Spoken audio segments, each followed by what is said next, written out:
All right, guys, what is up? Welcome back to another edition of the Raw Intuition Health Show. Sorry, we're a little bit late here. This is actually a little later than normal, so we were just getting things set up. And yeah, we should be good to go. So it is episode 13 now for the Raw Intuition Health Show. And lucky number 13, I couldn't imagine having a better guest than my buddy Nate Maris from Raw Natty Nate. Nate is a very inspirational guy. He's got many different incredible recipe ebooks that you can get. Also, some e-courses on how to grow sprouts and microgreens.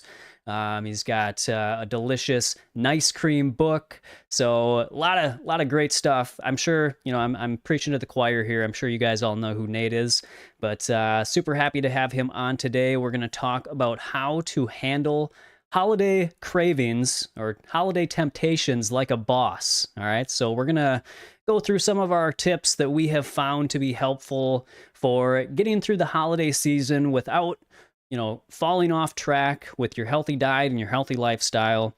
And I think we both have been in this long enough to be able to share some helpful information. So, Nate, thank you so much for being on the show. It's a pleasure to have you.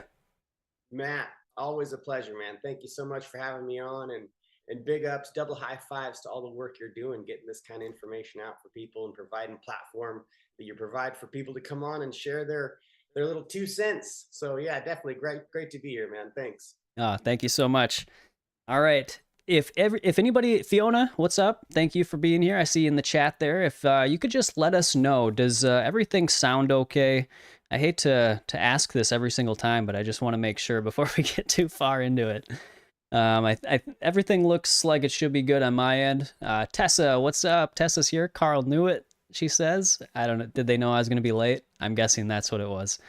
What's up, Mallory May? Good to see you. And everybody else that's popping in here. Yes, 13 is the lucky number. So it sounds like everybody can hear us. All right. Thank you, Mallory. Let's get into it then. Before we do, I almost forgot again. As like every show, you guys, I give away a free ebook to somebody that asks a question in the Q&A session. And so, this is a holiday theme. We've got the little gingerbread train going through here as we're going to be going through the show, and we got our nice snowman with the snow globe behind us. So I wanted to make it a holiday theme since we're talking about the holidays. And so because of that, I'm going to let you choose. Whoever wins, you'll get to choose whatever book you want out of my 3 books here. And then as a bonus, I'm actually going to send a physical kids book, Vegan Adventures with Barnyard Friends, to the winner. And so you can either, keep that for yourself, or you can give it as a gift to a child in your life. And I think that would be pretty cool. So yeah, let me know if you win. Just email me at matt@myrawintuition.com, and I will get you your details, and we'll get you those books. So let's Awesome. yeah. I published this in 2017, and it was probably the most fun I've had making a book. So I hope whatever kid gets it has a good time going through the mazes and the puzzles. So That's so cool. I've yeah. always thought like it'd be so amazing if we could put together like a cartoon, maybe like a cartoon series, and all the different body processes would have they would be characters, right? Organs would be their own characters. The microbiome and different bacteria colony could be their own characters. And then food, of course, plays its own piece. But when you eat the food, it goes to show like what happens inside the body and how the body's processing this particular food. Yes.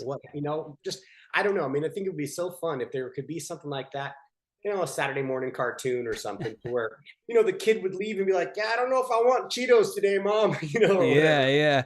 That's funny. I actually have, so I've got like 5 different kids books on the shelf that I'm going to be making, and one of them is in that line. But I totally agree with it's like, what you just said reminded me. Did you ever watch Captain Planet as a kid growing up? Um, I know what you're talking about, but I can't really like recall episodes of Captain Planet. But I know the show. Yeah, yeah, Okay, yeah. yeah, he was like a superhero that like protected the environment and Yes. things like that. And it was like Captain Planet, He's our Yeah. hero, gonna take pollution down to zero. So yeah, it's like, Yes, I yeah, totally yeah. remember now. It's the jingle, the Yeah, jingle. yeah, yeah. He's like, the power is yours. And so Yeah, we don't have cartoons like that anymore. You know, right, like back then it right. had such a wholesome, just a good message. And Yeah, I look at cartoons, not that I look at cartoons much anymore, but when I do take a peek at what's out there, it's not anything near the positive message that I remember some of those yeah. shows that we It's watched as really, kids. I know it's really in a way for sure not nearly as positive. Yeah, I mean, and of course, like, yeah, I mean, if that show were to branch off, I mean, picturing not only what's happening internally, but what's happening environmentally, how we're, cutting down the trees. The trees are yeah, alive, they're breathing, they're cleaning the air, to where, of course, the show in my mind it would definitely have a bias towards veganism yeah, and plant-based. So, but the vision would be like the kid would leave not necessarily in fear, but empowered to choose differently, right? yeah, Not be like, I don't know if I want to go to KFC or Chick-fil-A today, mom. I saw this cartoon this morning, yeah, Yeah. yeah. Oh man, We need more of definitely that for sure. need more, man. We need more. Yeah. Uh, Yeah. On that note, what do you I mean, do you for I guess for holidays, have you found a good way of, because I know for me, when I'm like around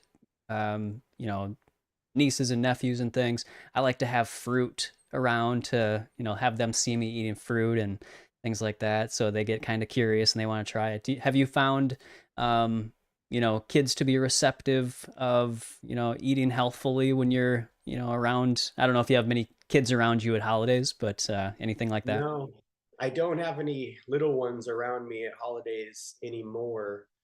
Of course, fingers crossed, one of these days, grandkids, right, will be in the picture. But Yeah. my boys are grown now, and but yeah, to answer your question, no, I don't have any kids around, so I can't really like judge to that. Yeah. But thinking back to the cartoons, it's interesting because cartoons a lot of times would portray a scene where there would be just colorful fruits and vegetables, and but then they're like, you've got the king or whatever, or some evil person in the cartoon. They'd Yeah. be like eating the turkey leg with a big old mug of ale, and it always, I mean, as a kid, you're thinking like, well, I don't want to be like that character in the cartoon. Yeah. I mean, for me personally, I know some people out there might want to be that character, or like they root for the bad guy or whatever, right? Yeah. Yeah. But it seems as if like we're just naturally drawn to beautiful colors, right? The colors are just like, we can see in the red spectrum, we can see these different colors, the vibrancy coming off of like a shiny piece of fruit. My grandma, she had like one of those things on the table, and it was like the grapes are coming out. It was fake, it Yeah. was fake fruit bowl. But I always really loved seeing that when we would go visit, and I'd always like pop off the grape and like play with it, and then you could pop it back onto the Me vine. too. Yeah. Yeah, same kind of vibe, right? Yeah. Yeah. I So I love don't know. I feel squeezing like those totally. plastic grapes. Yeah, there's like nothing, no, it's just air. Yeah. But I mean, it's interesting because, yeah, I feel like we're just naturally drawn to those colorful foods. Yeah. So if there is fresh fruit around, or let's take it for another bit here, like picturing like the Greek gods, they're being fanned with the fig leaf, they're being Right. fed grapes, you know, and say if you're maybe a movie scene out in the middle of the desert, Sahara Desert or something, there's just this massive fruit platter. Yeah. That's like the creme de la creme of all things that you could be served out in the middle of a desert or something, right? Would be like Yeah. all these delicious fruits and figs. And so Yep. I feel like, yeah, it's the more that we could have this kind of stuff around and out, especially if it's displayed properly. And there's people who were like, a while back, I don't know, I don't really see her stuff very much anymore. Absolutely Mel, she would do Mm. those like fruit platters, like cut up, and I mean, you see quite a bit of that kind of stuff here and there nowadays. Uh-huh. Cutting the fruit up different shapes and arranging it on the plate really beautifully, you're naturally drawn to that, Right. uh, much more than like a cheese and cold cut kind of board, salami and that kind of stuff. Yeah. It's just not as vibrant. Yeah, No. Yeah, and I'm picturing that right now. That's what I remember growing up, is having that, that platter of like processed meats and cheese and things.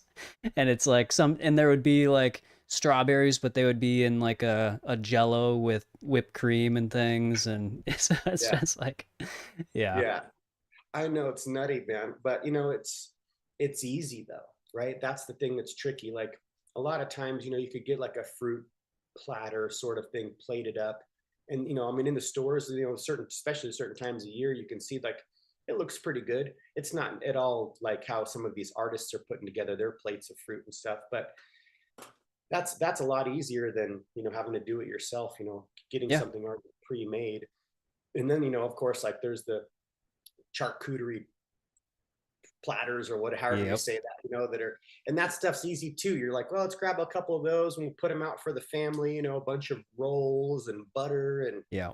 yeah, so it's interesting how it is, how we, that's just, it's like a tradition, it's Yeah. just a tradition every year, like, oh, we can't wait to go to Aunt so and so's. They make those amazing croissants, with the Yep. hot dogs in them or whatever, Yep. Yep.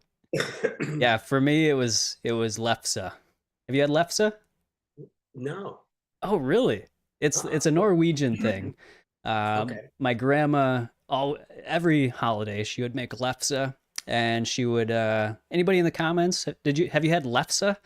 Let's It's a potato. It's like a potato bread. Only, I mean, oh, it's like a oh, potato, um, like a potato tortilla. It's like a super okay. thin tortilla that's made with potatoes. Gotcha. And yeah, a lot of times they put, they butter it, and sometimes they'll put like brown sugar in there. Okay. So that was one of my favorite things growing Like a up was Hawaiian bread style thing or something in there. But yeah, it's not sweet. I hate It's just like, huh, I don't know. I don't even know how to explain it, but that's yeah, wild. it was nice. Yeah. Right. And So, then, those are the things you look forward to all year, right? yeah. So Yep. if, say little ones, let's see, we were just in Oregon visiting my son, and we brought a bunch of those keat mangoes that we got at the Mm, 99 cents store of all places. Like nice. amazing. And so we cut up these mangoes, and I wanted everybody to have a piece. We were at my son has like a gathering every Thursday night, and so cutting off pieces of this mango for people, and people are freaking out. And there was one little girl there, and she was just like, "This is mangoes are my favorite, and this is the best mango I've ever had in my life." And I was like, "Well, here, can I give you one? Can you take this one home and have it tomorrow morning?" And she was just like holding that mango like a little baby, all night long, just like petting it and just like loving on that mango. And she was like Nice. talking about how she's going to have it tomorrow morning or whatever. And it's interesting how, um, yeah, it's just, I mean, it's inherent in us, to really want and desire those sorts of foods. And especially if they're displayed nicely, I Hmm. mean, it really is going to stand out Yeah. compared to other things I would imagine on the table. Like Yep. growing up, like I don't know, I definitely liked the fruit platter. I mean, I would gravitate towards the Hawaiian bread, the chips and dip a lot of Yeah. times, right? But because the fruit, a lot of times isn't necessarily the ripest. It's already a pre-cut, Yes. fruit platter.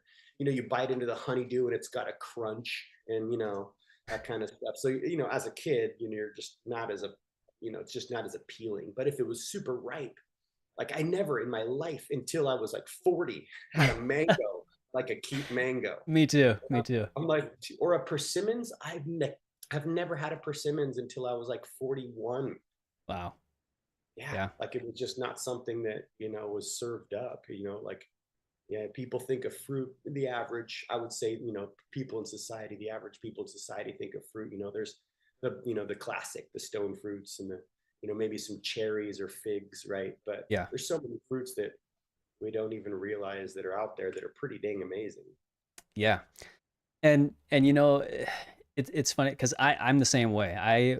until I was like 20, probably 26 or 27 or something like that. I never had a date. I don't remember ever like you having a mango like Yeah. on its own, like an actual mango. Um, Same. even like avocado, I really didn't.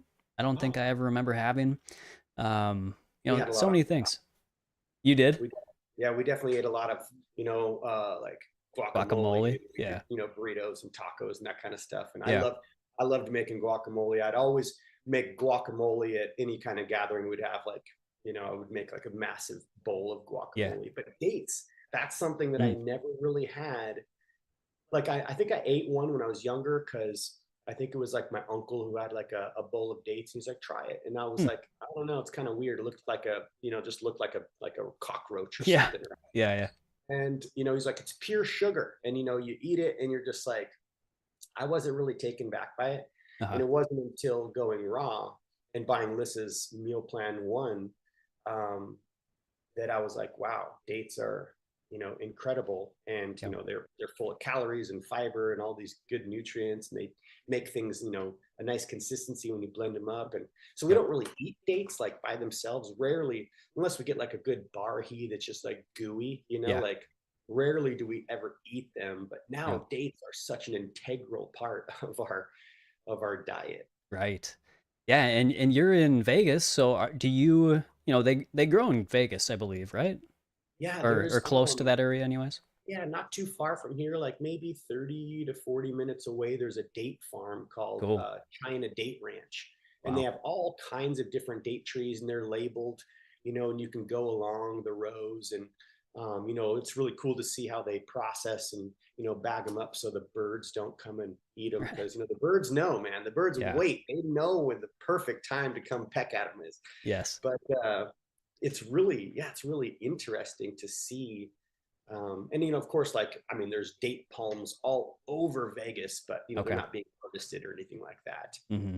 But I mean, of course, we picture. I know a lot of us probably picture how amazing would it be if there was just fruit trees and different things that we could be harvesting on a hike Yeah. everywhere. Or downtown, you could just be walking along and be like, I'm hungry. Oh, there's a plum. It's perfect. It's plum season, or whatever, Yeah, right? yeah. We're just not there yet.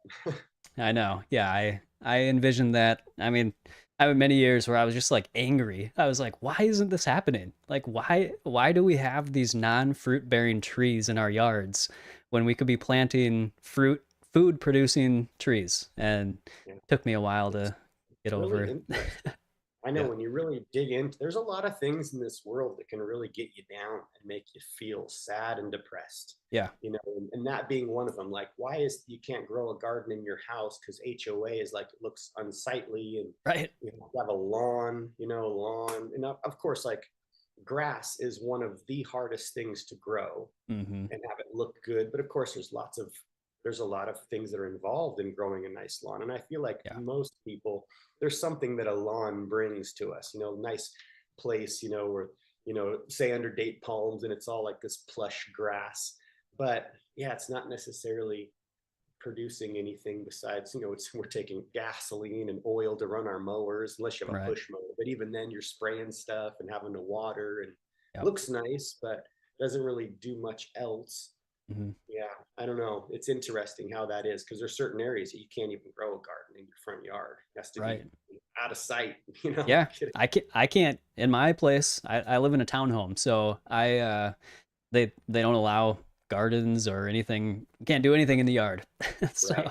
so I'm really Yeah. not in the ideal spot. I'm in Right. Minnesota and I'm in an association that doesn't allow me to grow my own food. I mean, Well, I do and that's sprouts why and things, none of but this stuff is going over here right now. We're gonna plant. We got new starts for the lettuce grow. So that's what this tower is. okay. So the lettuce grow, we're gonna get planting today. The microgreens will get going again. But that's essentially why we're like, we need to start like getting some way to grow something in our house here because Yeah. yeah, I've always had a garden, always. Like, Yeah. we're 21 floors up in this high rise. We got no place to have a garden on our little balcony. Right.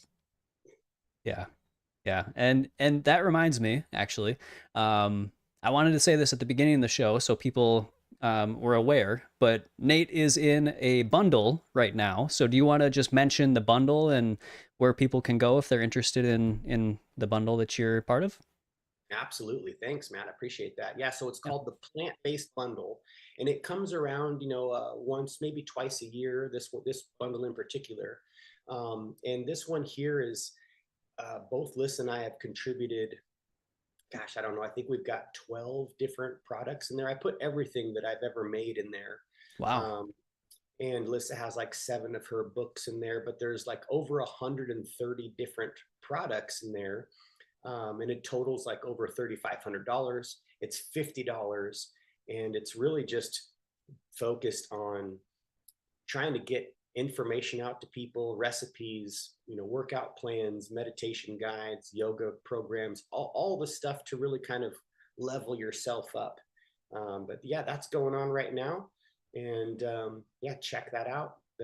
I'm not sure if you'll have a link for that, but you can always go to, my Instagram, Raw Natty Nate, and tap the link in the bio and check it out. It's definitely packed. The stuff that we contributed alone is over $450 Wow. worth of stuff in that bundle. So, and it's all for $50, but it only goes for a span of 10 days. I believe it's ending on the 17th November, not the 17th, the 27th, November 27th. So, yeah, not here for too long, Hmm. but definitely a screaming deal. And it's so fun to be a part of something like that, because really it's just a nice way to, you know, kind of contribute to something as Yeah. powerful as what a bundle consists of. Yeah. Yeah. And I say it all the time. Oh, and by the way, I'll go to your Instagram and I'll copy the link and then I'll put it in the description box of this video as well. But yeah, Thank everybody, yeah, for sure. But yeah, if anybody's interested, go out over to Nate's Instagram right now and you can check it out. But I say this every time I'm in a bundle. I'm not in this one, but it's when I first learned about bundles, I kind of thought that it was like there's no way it could be that good of a deal, right? So I thought there's like some catch to it. But yeah, it's honestly the bundles are incredible. Like you said, you guys both put in $450 worth of value in there, and there's all those other contributors as well that have included their stuff that you're getting so cheap, right? And so if you're looking for resources to get started on this lifestyle, or you just want to improve what you're already doing, yeah, it's a great deal, and I couldn't recommend it more. Absolutely, such a screaming deal. Yeah.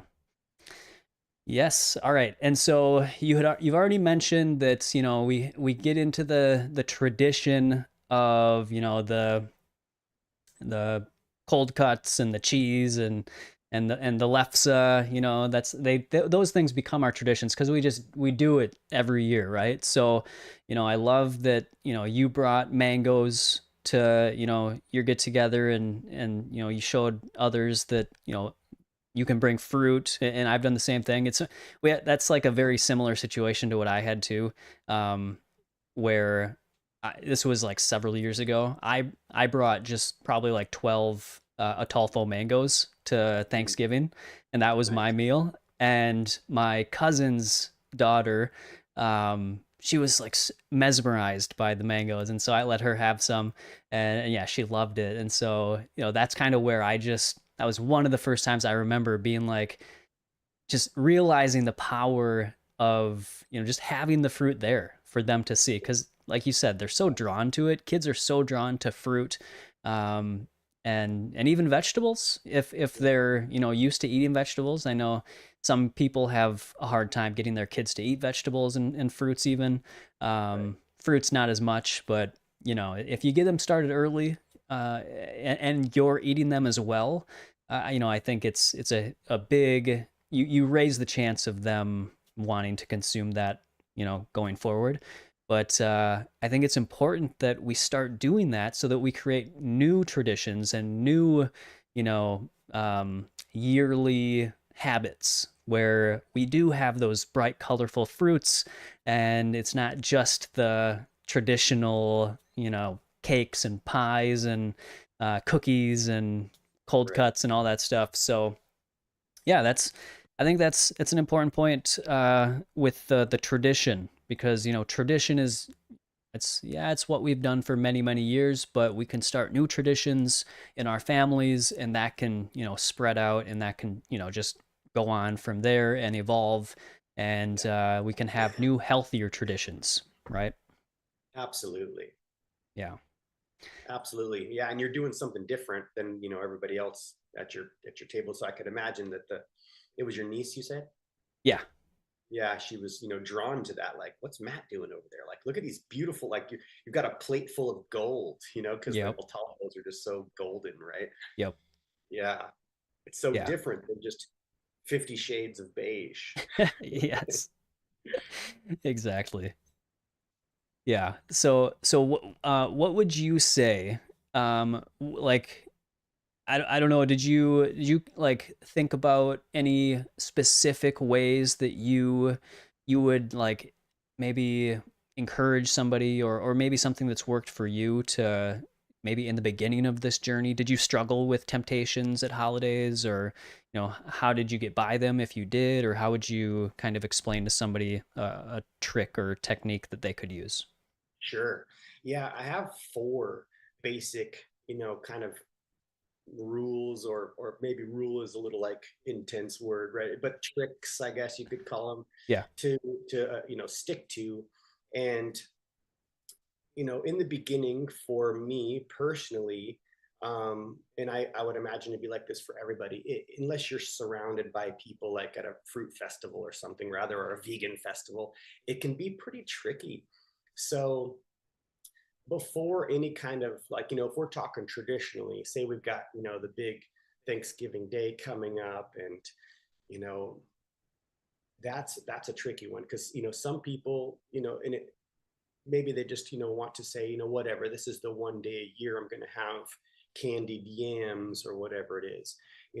Hopefully people can really strive to do their best to get the information of where the actual flesh products are even coming from, and get that out of the picture completely. Like, don't even bother you know going there. But Yeah. really, the first thing would be to have the goal. Like, what's the goal? If you have a goal, and your goal is like, hey man, I really don't want to partake in any of the stuff that we traditionally have at this gathering,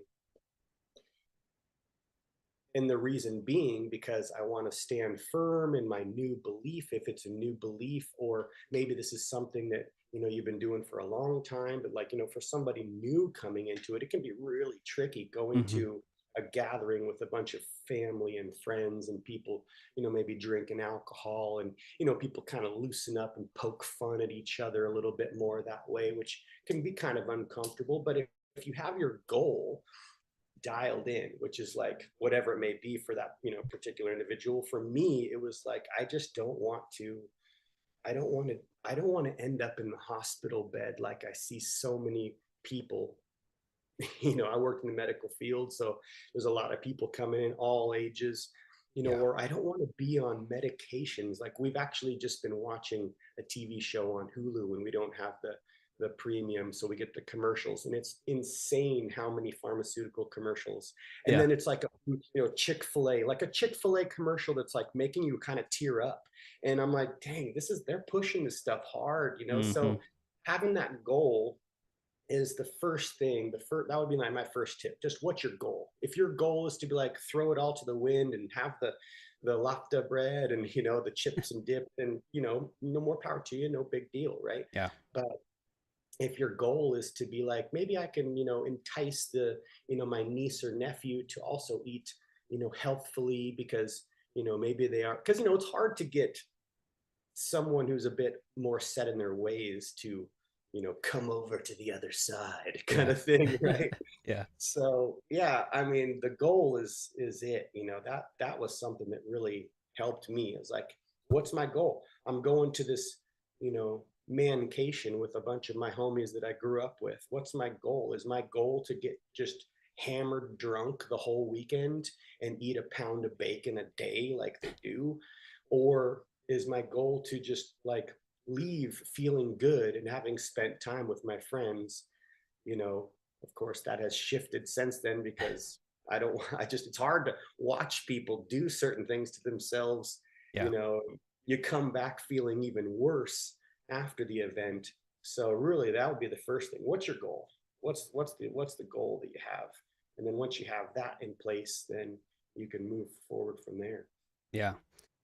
I love that. Yeah, and went through the same thing with my friends, and yeah, I started, trying to still go to those events and just be, do my health thing, but eventually it just, the energy just wasn't matching what I was hoping for. So, No, totally. so more power to Yeah. them. If that's, we all make our own decisions, but I just felt like going in a different direction. Sounds Yeah. like you did the same thing. It's hard. That's a really, really hard one. And I feel like a lot of us really say just kind of do whatever everybody else is doing because we don't want to lose those connections and those friendships. And it's Yeah. easier to just go along with what's going on, right? Like Yep. have a few drinks, eat some, some whatever, the Yep. the flesh products or, the breads and it's like I was talking to Alyssa about this the other night. I'm like, man, like there's no way I could ever go back. But sometimes I feel like, man, how much easier life would be in a way because, we would have more friends. We'd be Right. going to gatherings. We'd be getting invited over to, barbecues and stuff. Because as soon as someone finds out you're vegan, let alone raw vegan, they're like, well, we can't invite them over. Yeah. Yeah. And not that we would necessarily even want to come over. Right. Like, I feel like the older I get, I just, I kind of can only handle so many, peopling kind of scenarios. Yeah. But Same. it's interesting because I imagine there's a lot of people who just would rather, not give up their friends or their gathering kind of, situations, game nights and these sorts of things Right. over, you know, choosing something that's a little different. It's easier. Yeah. It's so much easier Yeah. in the short term, right? Yep. Like right here and there, it's like, oh, cool, we had so much fun last night. We got a buzz on or whatever it may be.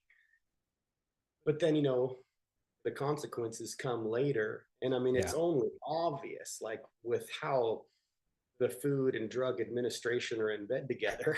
Like, we're going to be on some form of medication if we Yeah. don't play a different game.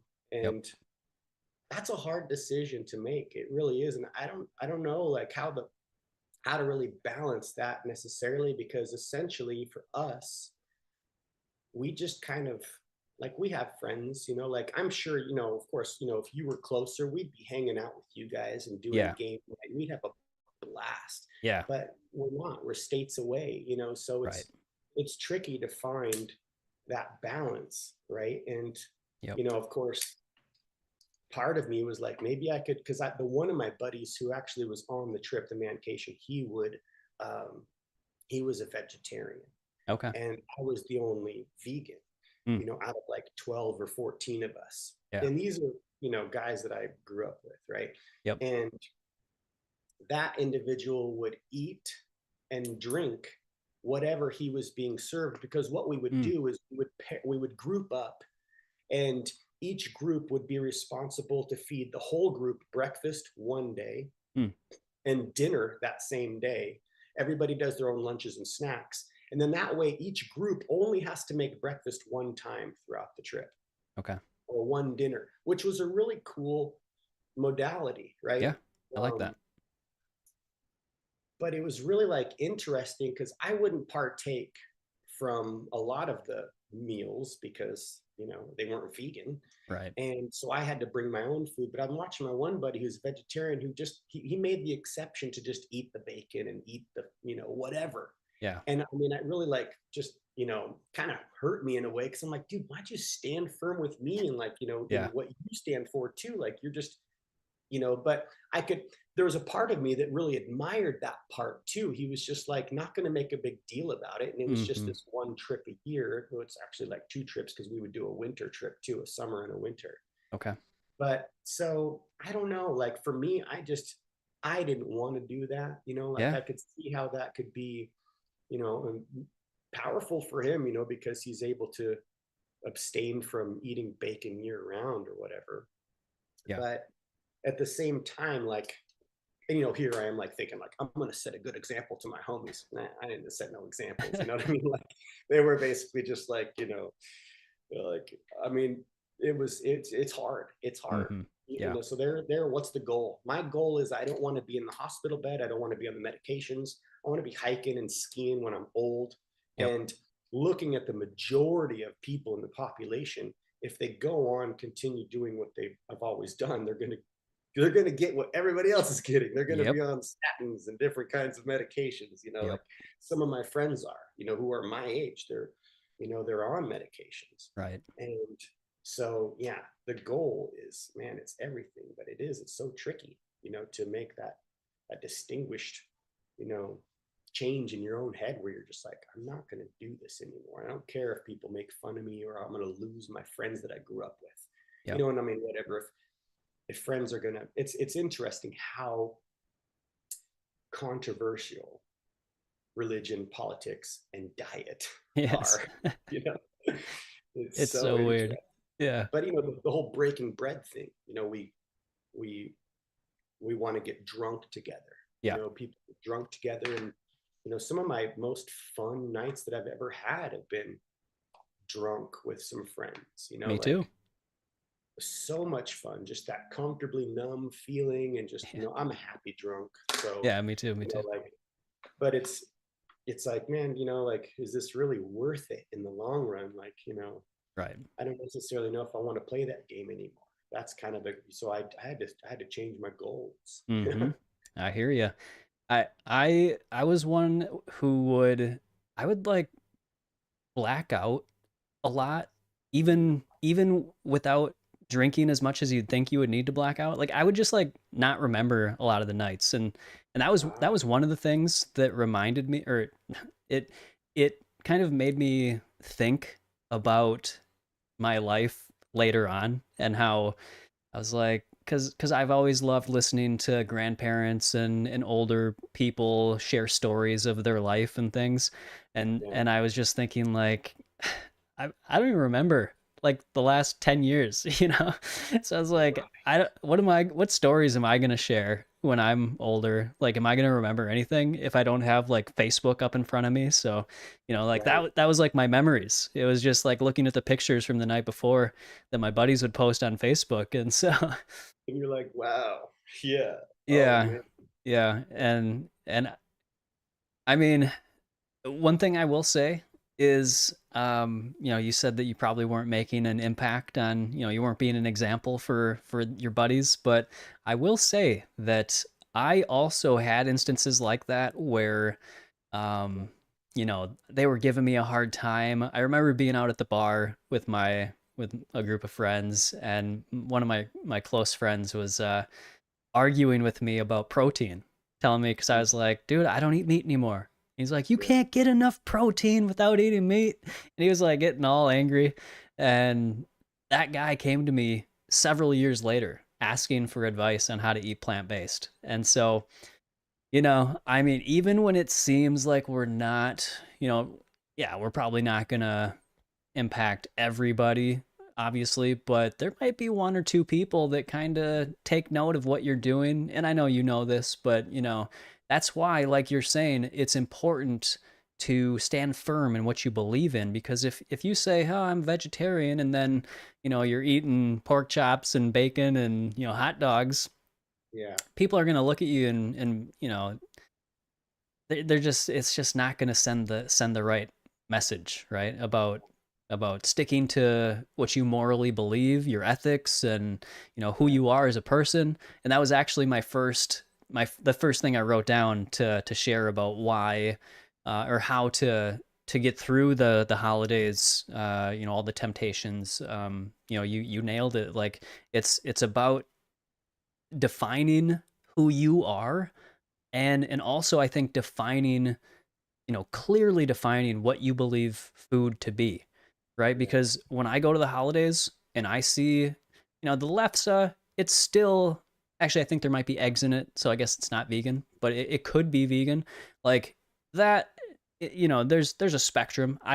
The animal foods, I would, that's not even food to me, right? So I could be around little pigs in a blanket, as they call them, or any of the other animal based dishes that are on the table, and it doesn't even register to me as food. So I'm not even remotely tempted by it. Even if it brings back like comfortable or, fond memories, because we all have memories tied to foods. And I think that's one of the things that keeps people going back to them, is that it brings them comfort when most of their life they're just like, they don't feel safe on a deep level. So they're looking for anything that's going to bring them that feeling of safety and calmness and comfort.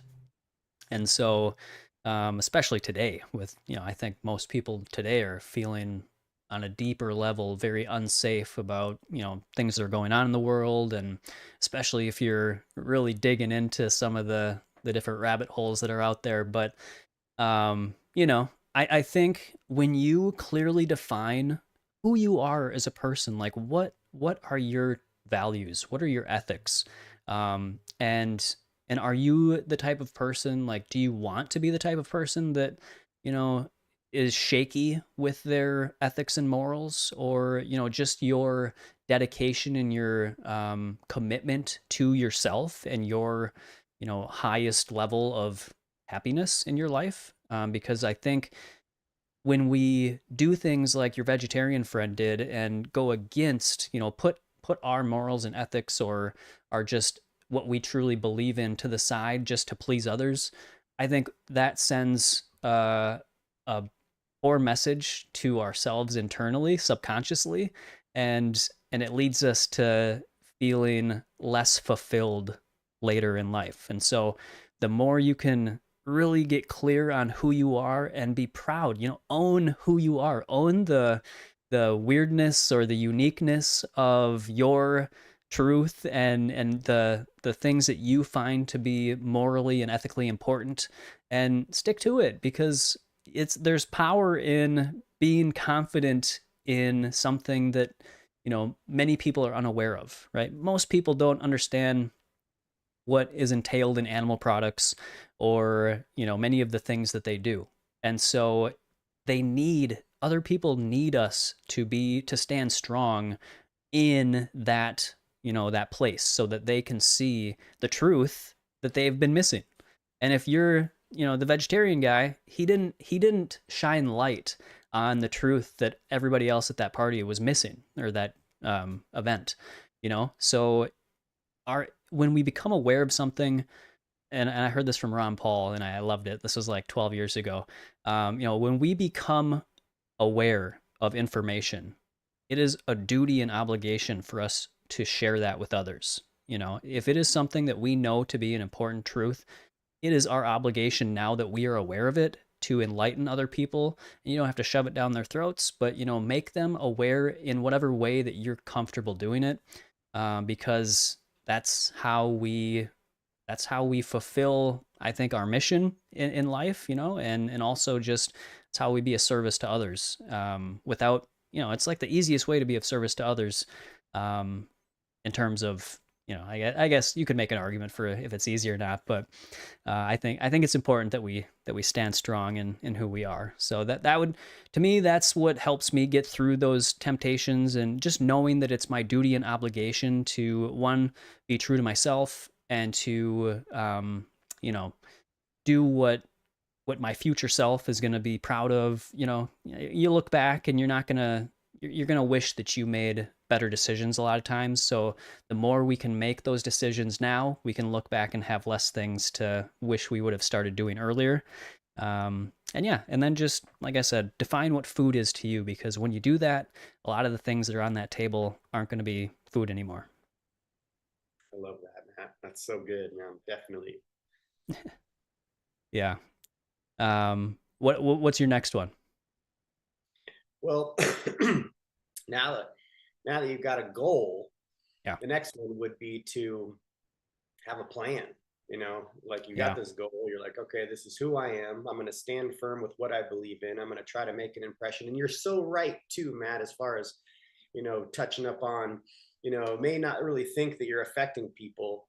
Maybe they come to you later. And of course, there's the ego side of myself that's like, let's see where they're at in 10 years, or whatever, right? Exactly. But maybe their ego's too big that they won't even come forward. But either way, That is a really good one because yeah, definitely there was seeds planted 100%. And I wasn't trying to shove it down anybody's throat or like, make fun of them or make them feel lame on any level. Right. But yeah, so but the second thing is you got the goal, you're going to this gathering, now what's your plan? What are you going to do? Like, are you going to bring your own food? Are you going to just wing it and just go and hopefully they have something there? So the plan for me particularly, like this was everything. Like I'm going on this trip or I'm going to a gathering.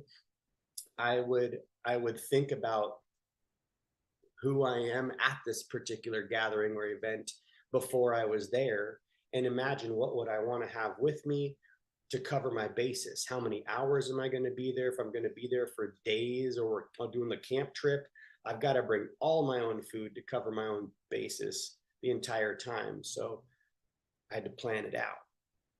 So the plan is like key in so many ways. When you have your plan and you follow that, like you can't really fail in any way because you're just, you've got your goal and you stick to your plan.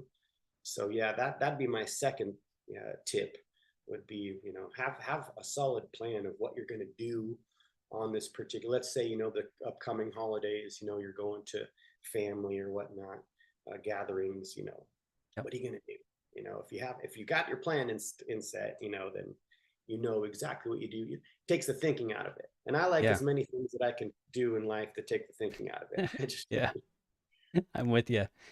Yeah, I totally agree. It's like one way you could do that, I think, is to have, recipe, have like a set amount of recipes that you really love that you can take with you, and they're kind of your fallback option if you can't like find anything that you want for the holiday gathering or whatever. You can just make these recipes and you can bring them with you that you're going to love and enjoy.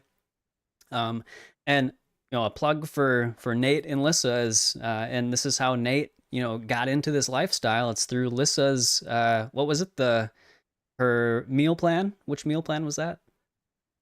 So yeah, the meal plan volume 1. Yeah. It was her first meal plan. Yeah, because I didn't know what to do.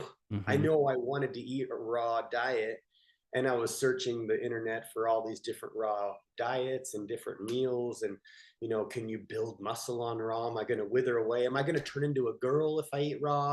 Like all these things, right?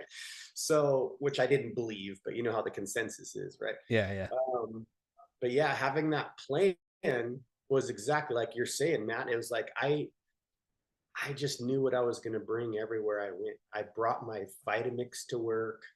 I made my own stuff at work, and Yep. I did as much, prepping beforehand if I could. Prepare certain things beforehand. That way, it just takes the thinking out of it. I already know, like, because food is really just the fuel. Although we do really kind of get along with one another when we're all sitting down and eating, especially if we're eating the same thing. And some people really want you to eat the thing that they made or Yeah. that they may want to buy you lunch. I've had people be like, Nate, I'll buy you lunch. I'll get you a pupusa, from the taco truck. I'm like, nah, it's cool, bro. I appreciate it. Like you're amazing. That. Thank you Yeah. so much. I'm good. But and of course, like it can kind of like ruffle their feathers when you Mm-hmm. don't want to eat what they eat. But yeah, having the fallback, having that plan, that meal plan was it for me, man. I just stuck to the meal plan. It was no thinking. I was like, oh, cool. I'm going to do what's today. Oh, here's what I'm having today, Yep. or I would have to think ahead, like what do I need to prepare for tomorrow's stuff? Do I need any ingredients? These sorts of things. Right. Yeah. And over time, like it just became second nature. You don't have to really even think about it. Yep. But yeah, definitely having those fallbacks, having stuff, that um, like I really love celery and dates. Mm. Like I was saying, I don't really eat dates raw, Yep. but on celery, that's a great snack. It's salty, it's crunchy, it's watery, it's crisp, it's sweet. It's just so good. Yeah. And that's something you can take with you, that's an easy one to take with you to different parties. Of course, fruit is like fastest food ever. Right. But sometimes, you're feeling something a little savory. So when you want something a little savory, you got to plan ahead. And I Yep. really love making crackers and cheese, to have like, some throw like thin slices of tomato and some sprouts or microgreens on with like a little cheese, thin cheese. a thin sheen of cheese on a cracker, and of Yeah, course yeah, the cracker's raw. All that stuff takes time though. You sure. need to think ahead and plan for that. But yeah, the meal plan, that's that's what did it for me, man. Like I was Yeah. able to just stick with that meal plan for, I mean, that was probably like a good solid 7 months. Wow. Just that one plan. Of course, I had other things that I would make too, that weren't necessarily on the meal plan, but Hmm. I had my fallbacks. I had my things that I knew I could make fast, and I also knew, yeah, like what I needed to bring for certain, events like work. Work is huge. If you go to work, it's so easy just to, I don't know, just run down to the cantina or to the taco truck or whatever, right? Yeah. But if you've got that plan installed, and you did your prep work, which that would be my next tip is the prep work, then Nice. you're set. You can't not Yeah. win, in a sense, depending on what your definition of winning is. But to me, eating raw, like I was like obsessed and dedicated, like that was winning to me. It's like there's nothing that's gonna be messing with me. Right. All right, I love that. And Tessa is breaking the rules here. She's thrown in a question before we get to the Q&A. So Tessa, Oh. we're gonna hold your question till the end, Tessa, because we're getting to the Q&A. We're almost there. Tessa gets antsy, she starts yelling at us. So we gotta do what she says for the most part. Oh, we love Tessa. We love the people who yell. No. Yes, yes. All right. So yeah, that again kind of leads into I'm going to save that one, my next one. But so the next thing I would say is um, to get enough sleep and hydration. Like sleep and hydration are two things that are going to help you think more clearly in these situations.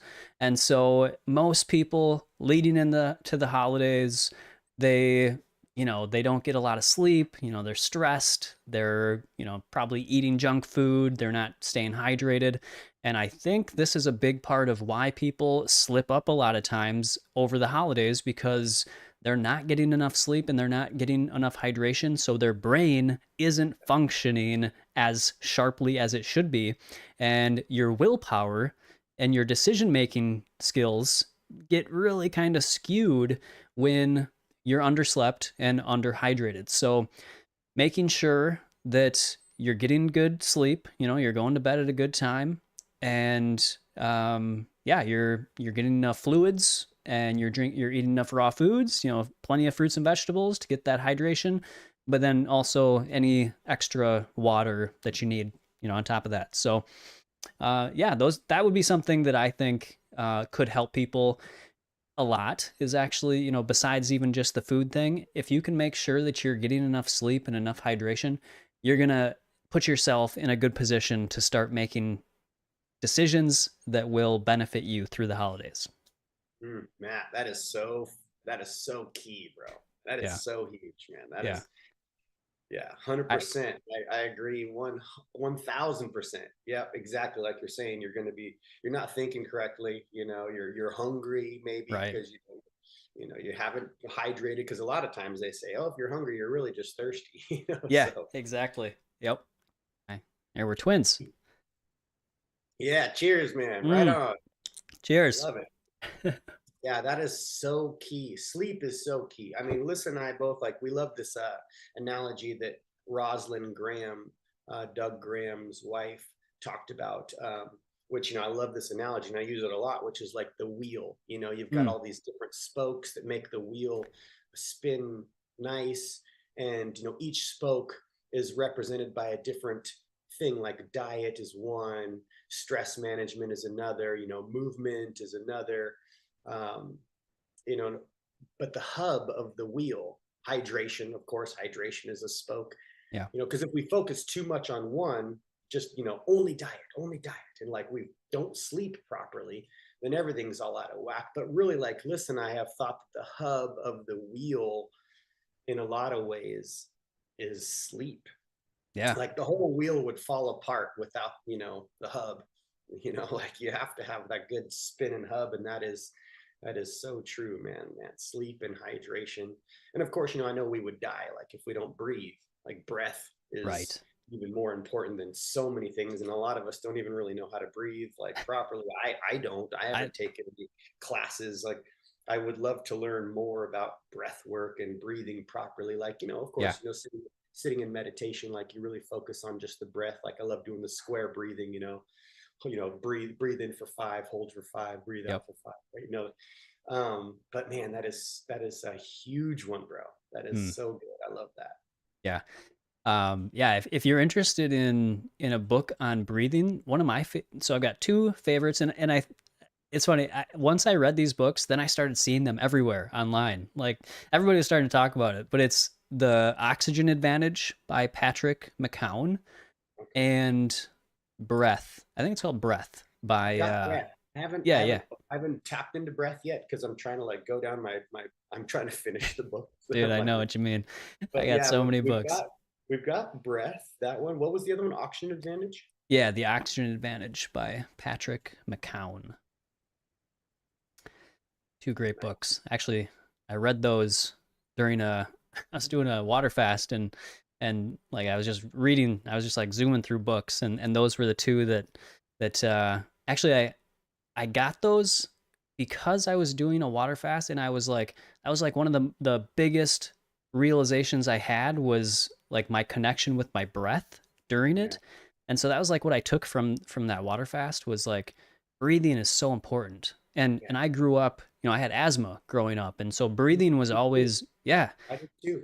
So I think what Patrick McKeown says in The Oxygen Advantage, he says kids that grew up with asthma are they're almost like always they don't know how to breathe correctly Yeah, because they just never it never got like programmed into us because we were always like gasping for air or right. however it was. But so yeah, like that, I don't know, it was just something about the fast that led me to studying breathing a little more, and I still haven't studied it nearly as much as I want to, but like you, it's something that I'm really interested in, and And then the I've just fact is been, like, yeah. yeah, So yeah, and I that, do the same thing. I do the in for like 6, hold for 5, and then out for like 7 or 8 or whatever. So there we go. Yeah, yeah, exactly. Like push more out than you put in. yes, Yeah.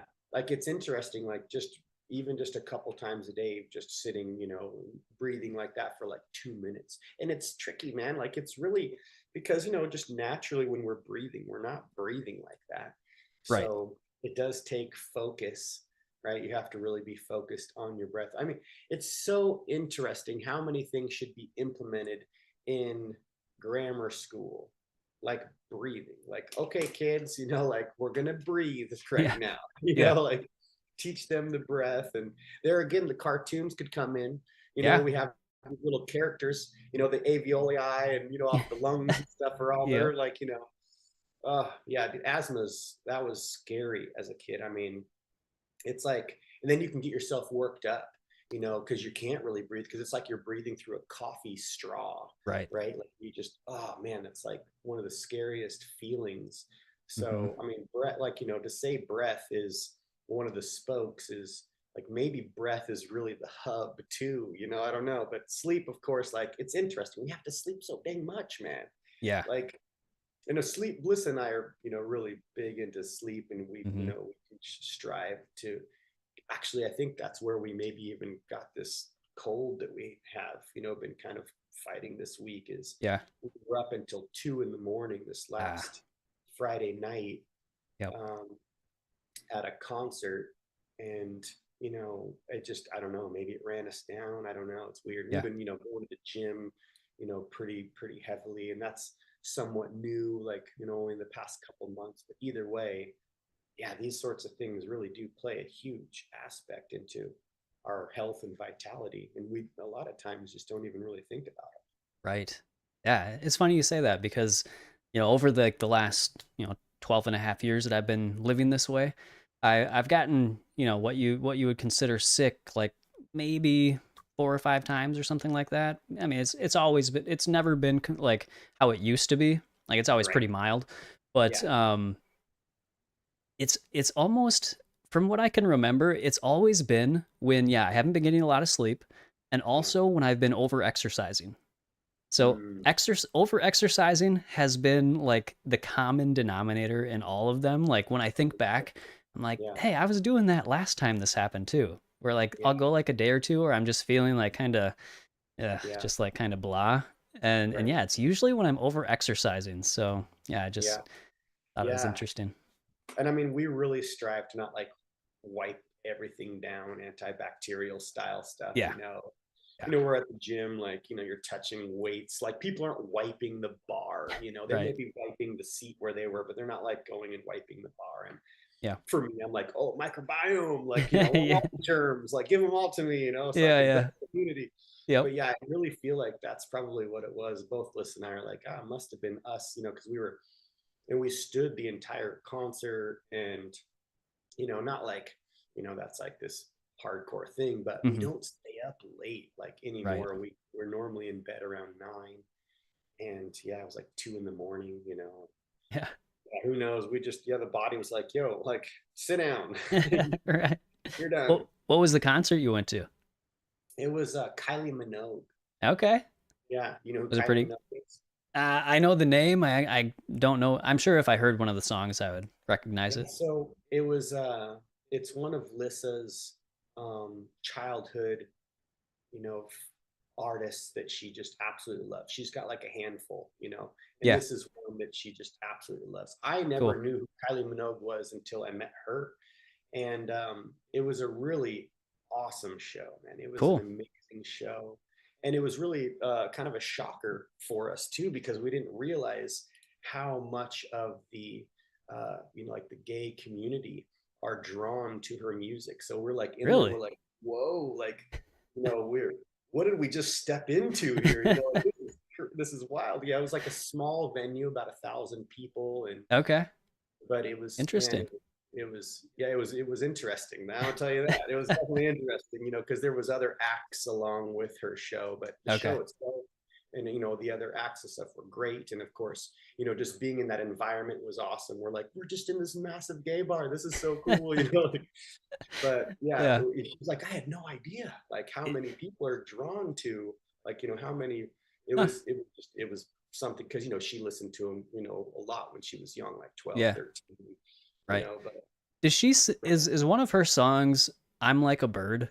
Is that her? Is that?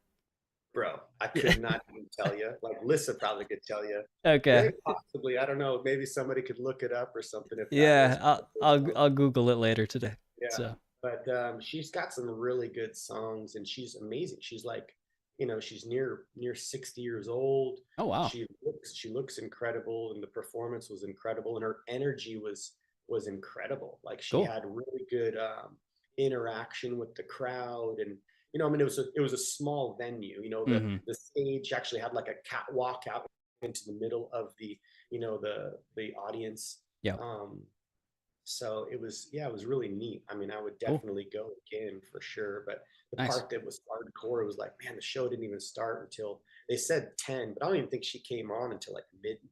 And we're just like, oh my gosh, this is gonna wreck us.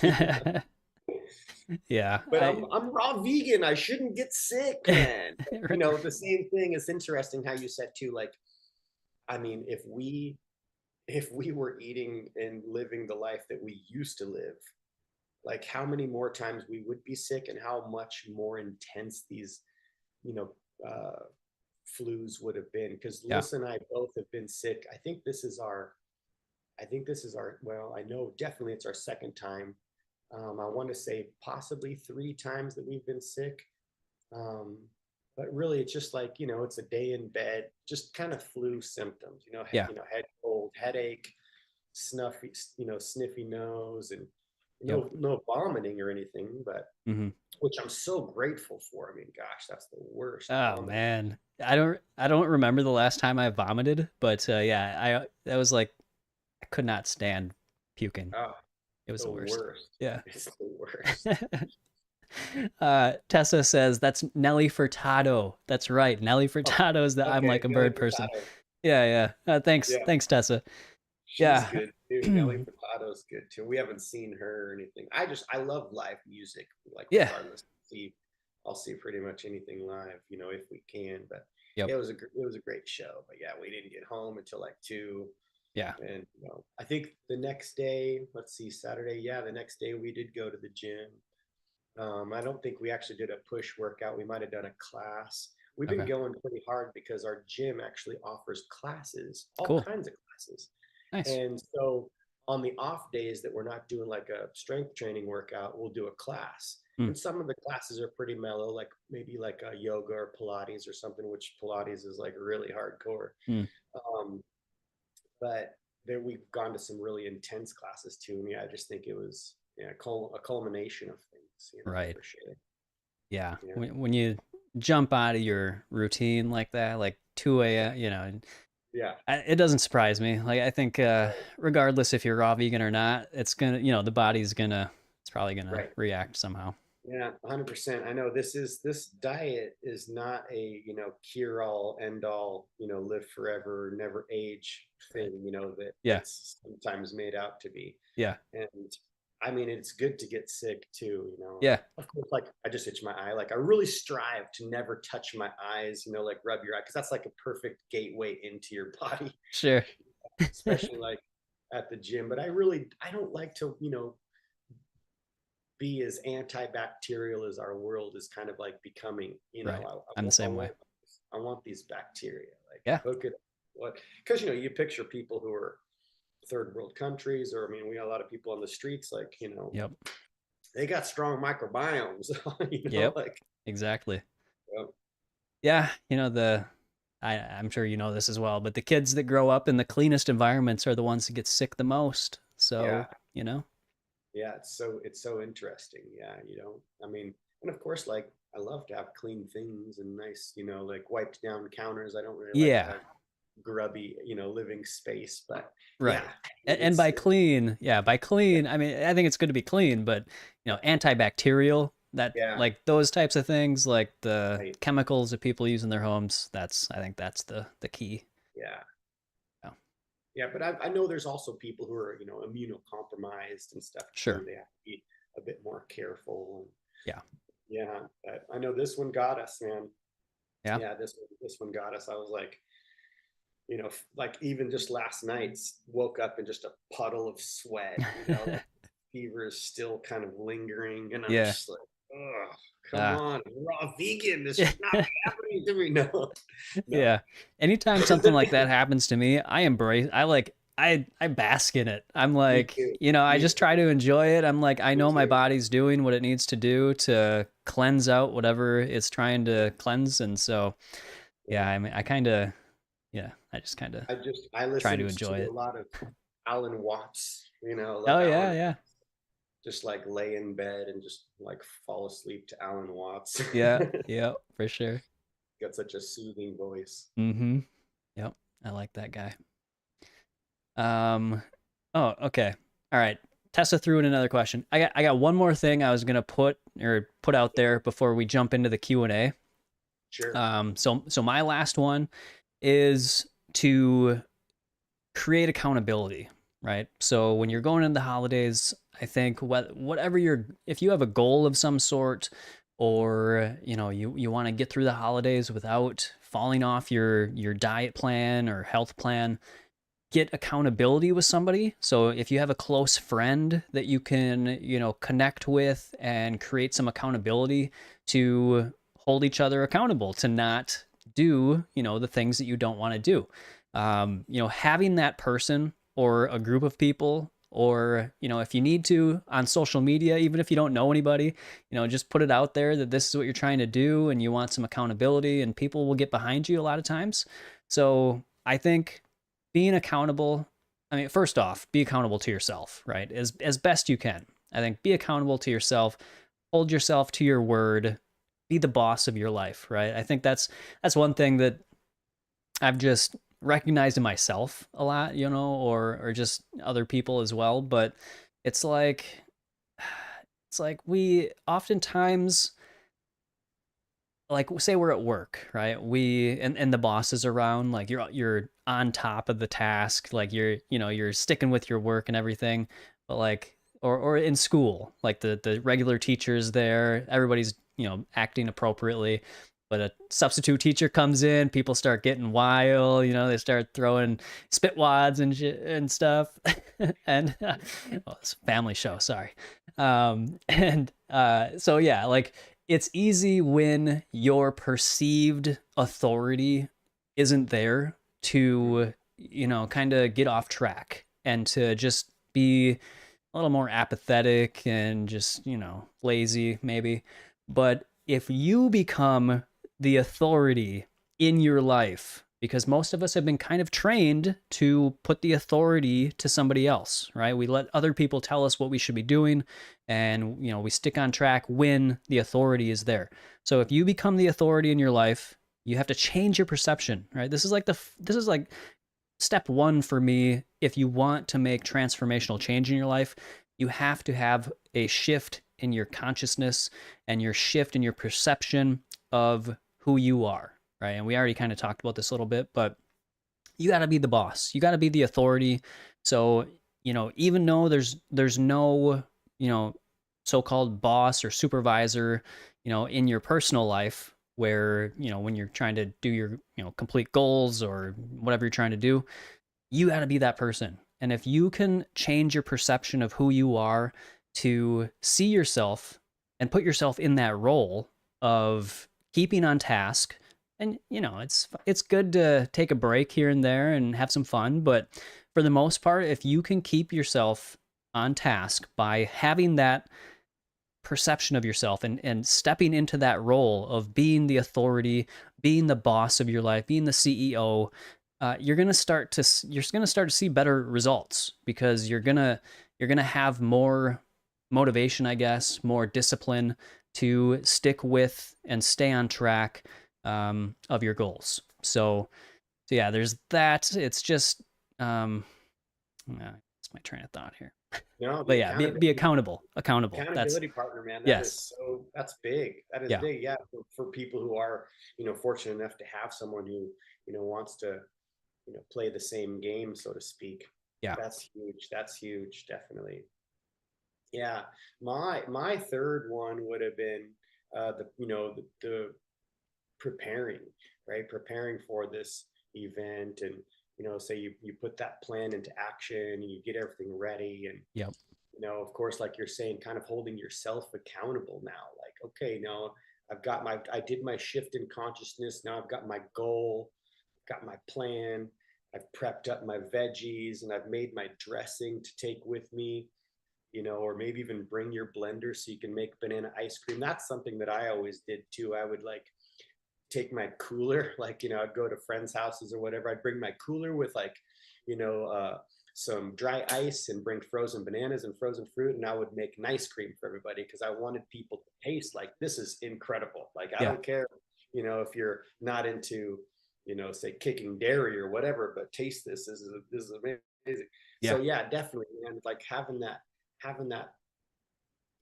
prep work done really helps too, because then you just, there again, it takes the thinking out of it. You can go Yep. and just enjoy yourself. And like you're saying, yeah, if you can have an accountability partner, man, that's huge, because then you can each look at each other and you're like, but it is best though when you are holding yourself accountable. You're doing this because you really want to do this for yourself. Of Right. course, like for Alyssa and I, we're just like probably you and Celine, you guys are Yeah. your own built-in accountability partner forever now, which is really, really nice, Yeah. super handy. But for people who don't have that, yeah, like just my last one would be love, just Mm. be love. Just, there's gonna be people who are like, why don't you want this? Is a vegan macaroni and cheese, man. I made this specially thinking of you. I knew you were vegan. And you're like, dude, like it's a cashew cheese sauce. It's amazing, but I don't really want a pasta, like, oh, like Yeah. I love you. Come here, give me a hug. Dang it, like you're amazing. Just shower people with love, love yourself, like you're Yep. doing this. Like, if I mean, of course this is all diet topic related. Like, we're doing this because we want the best for our bodies, and we Right. want to live a vital life. And just, if you're showering people with that love, and you've got this kind of love vibration, this love energy just exuding from you, nothing can kind of shake you.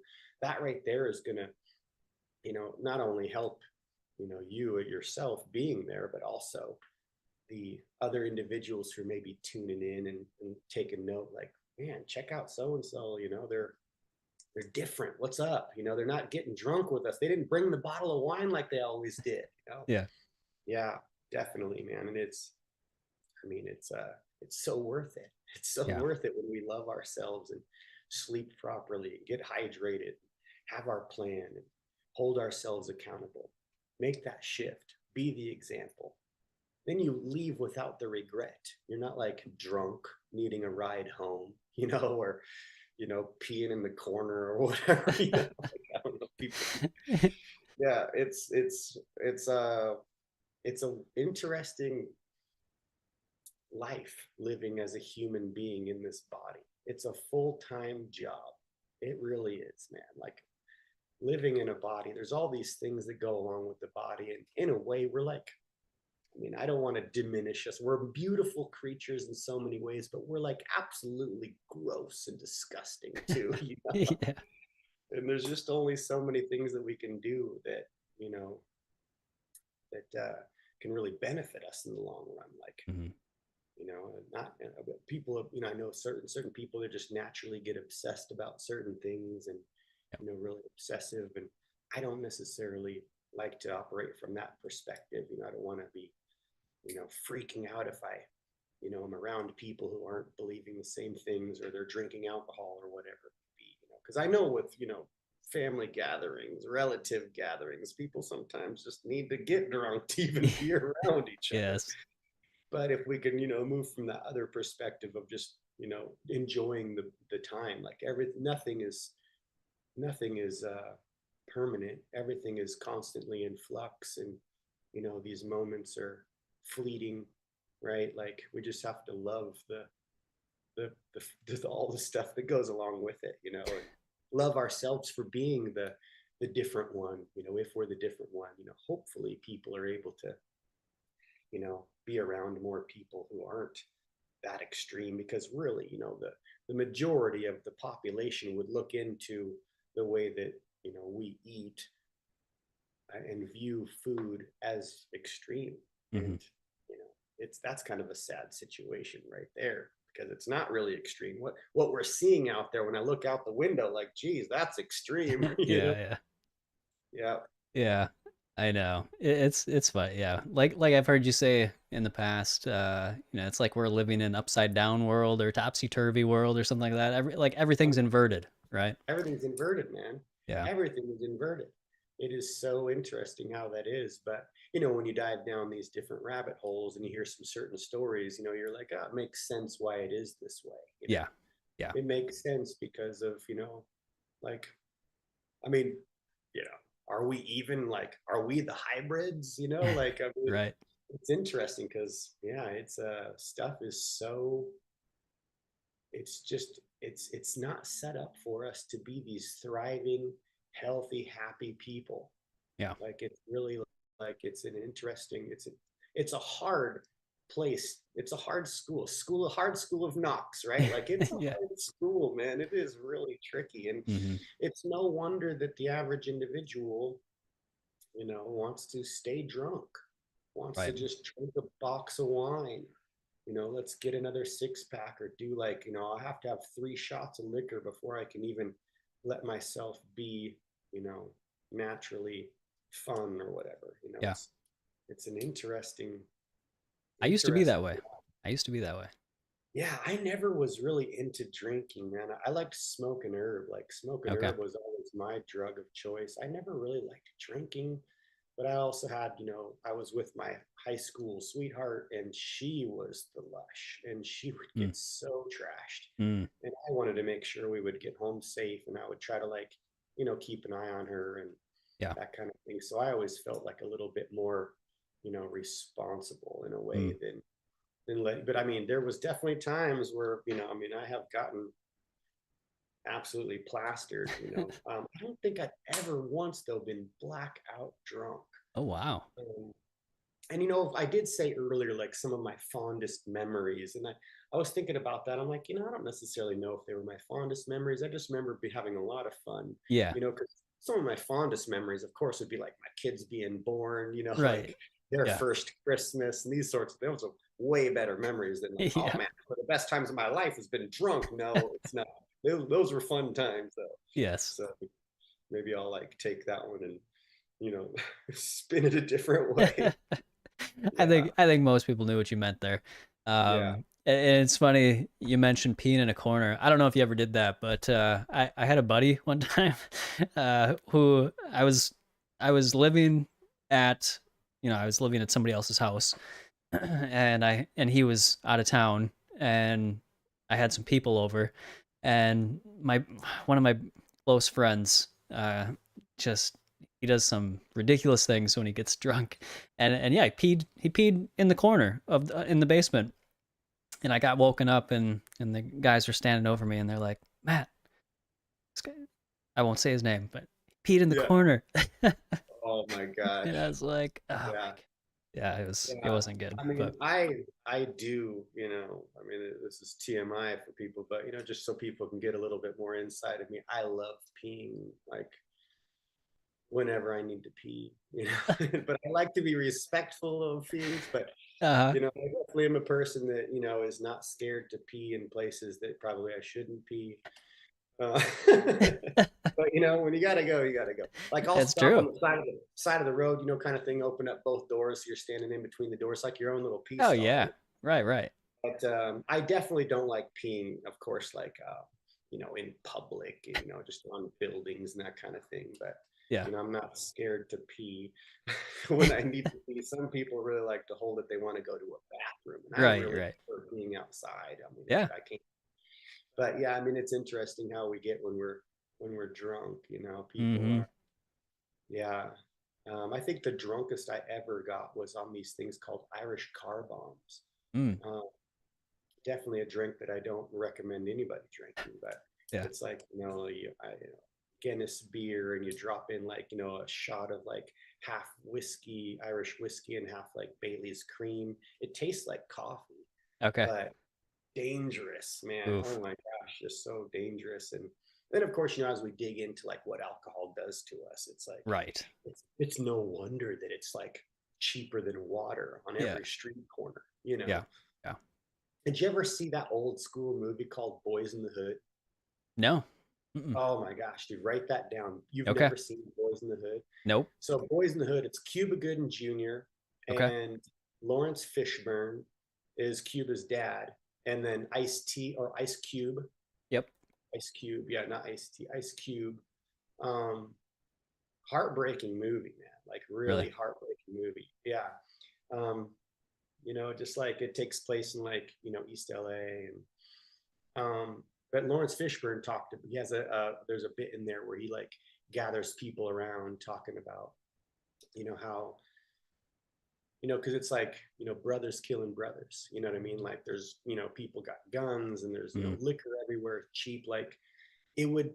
It's not. I mean, I don't like to like harbor these thoughts that this is the way of the world, and this is how it is, because I don't want to live in that dark space in my mind. But Yeah. it is essentially set up for us to be sick and fighting each other and killing each other and killing Yeah. ourselves. I mean, look at the world, man. Like Right. it's. But we're living in duality. This is a duality kind Yep. of school, and there's all these beautiful good things too. But yeah, it's interesting how alcohol is just so cheap, and it's so readily available, and it's so widely accepted, kind of like coffee or eating animal products. Yeah. It's just what you do. And you're getting old. Like here I am, 46. I'll be 47 this year. Like I should be on all kinds of medications. You're getting old, or whatever, right? Right. But I like to believe that the body really like is designed to live 120 years. And Yeah. if you go down certain rabbit holes, like, there's other things that we could unlock where we could possibly live longer than that, right? Right. But Yeah. 120 years of everything was done properly. But, Yep. of course, like there's so many things to like obsess about, the air quality and the water quality and all Right. these things can kind of like, I mean, I feel like that alone, if you stress out too much on these certain things can really mess you up too. So, Yeah. Yeah. yeah, just taking it one day at a time, doing the best you can, love yourself. Like we were given these bodies, and even though they're a full-time job, it's how we experience this world. And Yeah. there's a proper way to operate, and we can see, if we can have the non-biased sort of discerning mentality of looking at information.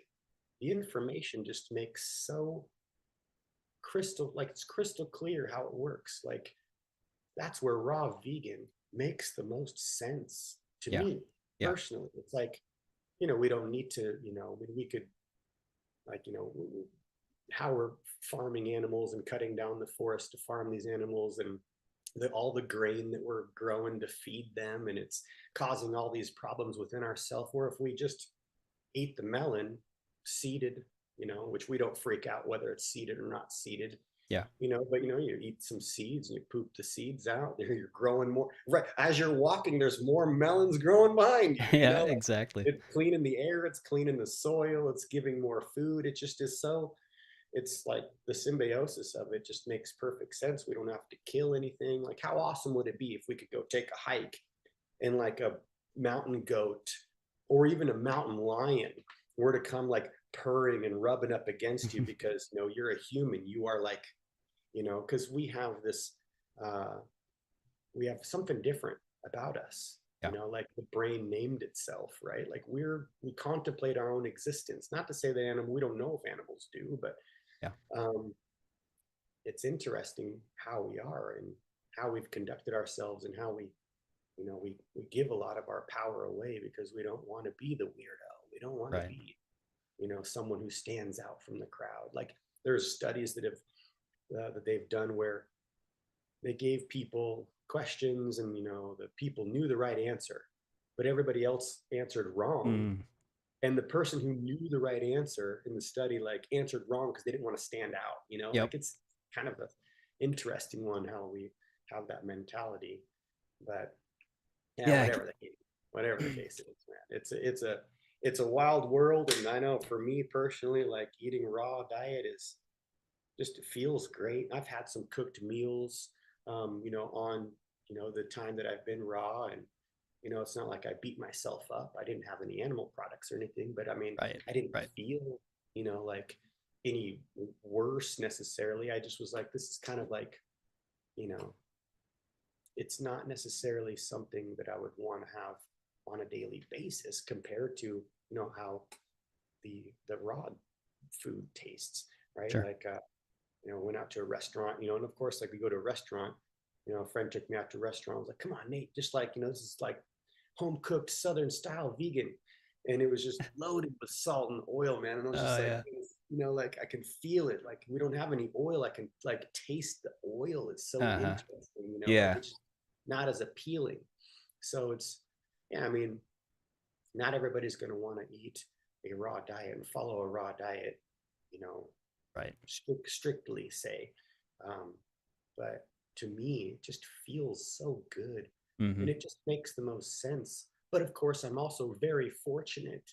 I can get raw food year round. I know there's food deserts. Like we drove to Oregon, went through the back way and stuff. And it's like, Yeah. man, where would you go to Right. get food out here? Where would you shop? Yep. Where, I mean, of course, here, here we are, we're like a product of our environment. We have supermarkets and Costco's and, Yep. Trader Joe's and Whole Foods and whatever, all over the place in cities. But these places, like, it's understandable that, we canned food, and of course, when you're canning, you're water boiling it. So Mm-hmm. killing pathogens and bacteria so you can have it shelf safe. And Right.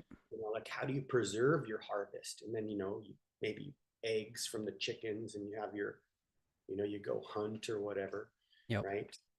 It's understandable. But Mm-hmm. for a lot of us, we're living in these cities where we have Right. access to these foods. And then of course there's that whole realm of conversation that we could have about all the stuff that we're using to grow these crops and what we're spraying on them and all these things, right? Yeah. So like, it's an interesting thing being a human being, man. It's it's a hardcore school in a lot Yeah. of ways. We're all gonna die, but what kind of quality of life do we want? Yep. And to me, raw just it already has given me such a better life than Mm-hmm. where I was going. And I only I would say I want to say, like, I only wish I would have done it sooner, but no regrets, like Right. whatever, it is what it is. But I could imagine, like, man, if I was, raised vegan and, high raw, man, that would be like, would I've had asthma when I was younger? Right. You know, I'd bet no. I don't think he I would have. would I would bet no too, for Yeah. sure, because my mom, she was young, and she didn't know. Right. She would just feed me, spaghettios and Yeah. quesadillas. Like, I ate I was so constipated as I Me was too. septic as a kid, man. Mm-hmm. Like, I was hospitalized several times as a kid, tubes in my ears and Yeah. all these things. And Yep. it's interesting, though. We don't necessarily have to live that way if we just eat what Mother Nature provides. Right. It's so simple when you think about it. Like, Mother Nature provides everything that we need, Yeah. essentially. Like, vitamin D, B12, these sorts Yeah. of things, Yeah. iodine. Yeah. Which are all Yeah, kind of lifestyle and agricultural, yeah, issues. yeah, So, yeah. definitely, definitely. Oh, this has been Um, awesome, man. Well, we yeah. want to answer some of these questions, Yeah, or let's yeah, this has been amazing. And there's some others. Looks like Mallory and Tessa are both also Irish car bomb fans, in the back in the day. So, weren't they delicious? They were absolutely dangerous. That was the only time that I did a full, sprawled out swan belly flop. I was going ooh. to say swan dive, but belly flop onto the lawn, just because I was so Oh, drunk. I was like, I want to just belly flop on the lawn off the porch. wow. And luckily I didn't like break any ribs or hurt Right. myself or something. But Yeah. I mean, just being, yeah, being in that state, you can definitely damage yourself. Oh yeah. Oh yeah. Yeah, I mean we could do an entire show on just our drunken stories. Maybe Yeah, maybe we maybe should. we'll do that. Yeah. Of course, we don't want to inspire people to be Yeah, like, I know. that sounds really fun. I want to do that. Yeah, exactly. Yeah. Yeah. But yeah, I've got some stories that yeah, I don't I'd probably my channel will probably get deleted if I talked about them on here. So we'll save those for another day. Yeah, save those. We want your channel to be on, bro. Yeah. We don't want anything to happen to the channel. You're right, for sure. Okay, yes. All right. So yeah, this has been amazing. So thank you for the deep discussion. People are saying they love the deeper topics, and I agree. It's always fun to talk about, you know, deeper aspects of life and some of those more less talked about things. So yeah, that was awesome. And we could go deep, bro. Yeah, we Oh my, could. I've been a person after 9/11. For Yeah, me, it was me like, too. give it all. Was that for you too? I was like, what WTF Yeah, yeah, is going on? How is this even possible? Okay, something is really whack. I need to yeah. know. I want to know everything. Yep. Nothing's off limits. Give it all to me. Right. And I mean, it's not like I've been, deep into research, because sometimes, like, it can really, like, man, it can bring you down, really depress Mm-hmm. you with, learning of these stories, because they're all stories. Like, we don't know, Right. but some of these things really make sense. And Yep. yeah, we could go deep Yeah. on some really fantastical and dark, you know, conspiracies. For sure. But I think that most people, of course, this day and age, are feeling, something Yeah. is. There's a lot of things that make you go, you know. Yep. Yep. I there's so many that for a while I was getting kind of like really kind of down. I was like, Yeah, you God, got to it's like protect your energy. yeah, You you have to do. You protect really your do. energy. I took everything off my feeds. I was like, I don't want any of this stuff coming into my feed. Okay, I know I'm swimming in a pool of microwave frequencies, and I'm getting cooked to death. You know what I mean? All these things, right? Yes. So much fear. It's like fear porn, Yeah. right? It's just everywhere. Yeah. But there's a lot of truth to a lot of things too, and I do Yep. believe that. And Yep. it's not like I want to be ignorant, but I don't want to spend time meditating on how corrupt things are. Like, what Yeah. can we do to just, you know, do our best and spread that different vibration. Yep. Yeah. Like, as much as I've always been somewhat of a hippie, but there's certain things that like cringe me out, like the love vibration. But it's like so true. It's a love It is. vibration, the vibratory state. Like, we have to switch it up. Yeah. There's a lot of things that we have to do to wake up and switch it up. And the power is in our hands. That's the part that's so tricky too. Like, Yeah. you know, Yep. take taxes. Like, there's no law saying, we have to pay taxes. Like, it's supposed to be a one-time thing. Exactly. Like half our money. Like, what is this? And It's then where's insane. it go? Where's It, this money go? It's I just, oh, Yeah, there's so many things it's bizarre to even, how did it even get here? How did we even get to this spot where we're, to do. they just take half of our It's money. the mafia, bro. It's like How does it even 100% make like sense? mafia style where we're scared. Yeah, We're all scared that they're going to take you out of your house in the middle of the night. right. So but the part that's tricky is like, there's so many different ways to educate ourselves and play the game. Yeah. It's hard. Like, you have to dedicate your life. If you want to be a sovereign individual, Hmm. dude, your life is going to be hard, Right. you know? Well, yeah. And I mean, I've gotten to the place where it becomes more and more apparent to me that life, you called it a school earlier. It's to me, it's like a mental, it's like a mental, oh gosh, I'm losing my mind here. It's like a mental exercise. It's like we've been put here, we've been given all these different things that are meant to like stress us and like, test us. And it's really about how how can you continue to evolve like spiritually, without getting lost in the world, like all the things going on being thrown at you in the world, and like how are you staying stable in your mind through all of these things. And I think, I don't know, it just seems like it's just like some big exercise for that sort of a for that sort of a thing. Yeah, it's so interesting, man. It really is. Yeah, I mean, definitely we could, you and I, bro, I know we could go on freaking all day long about, Yeah. different topics. Because, when you say these things, I'm like, I have like three different thoughts. Where I'm like, all right, we'll stay on Yeah, track here. yeah. Yeah, definitely. It is it's a fun ride though. Really, we Yeah, can't it's just sit wild. like, we can't sit and not partake and be a part of the world. And, Right. and it's all about the journey. Yeah. Even the word journey anymore like cringes me out. Like, oh, I Yeah, hate that yeah. word anymore in a way, but it's such a crazy journey. This Yep. journey of you know life, all these Yep. ups and downs, and we're like constantly thinking to the future or the past rather than like, how is it right now in my particular world? And we're really blessed and grateful in so many ways. Like, we're not, I mean, I like the concept, like, you won the lottery, you were born a white male in America. It's like, Right. that's pretty wild, to picture that's even a thing, Yeah. Yeah. we yeah. Yep. Agreed, man. Agreed. All right, should we hop into this Q&A and get the Yeah, let's see what are do a people few saying questions here. here? All right, let's head on over. We're at the blackboard.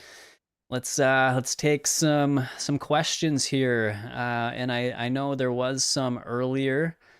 And let's see. Oh, I saw Produce Not Pills. What's up? Thanks for being here. Said, look how good Nate looks for being sick. There's the raw vegan benefit. So yeah, Nice. I agree. If you never would have said anything, I never would have known, or I wouldn't have been able to tell. So it's it's been my experience too. It's like, you get sick, you go through these little things, and Yeah. it's so much for me anyways. It's just always been so much more subtle than it ever used to be. So Yeah. Yeah.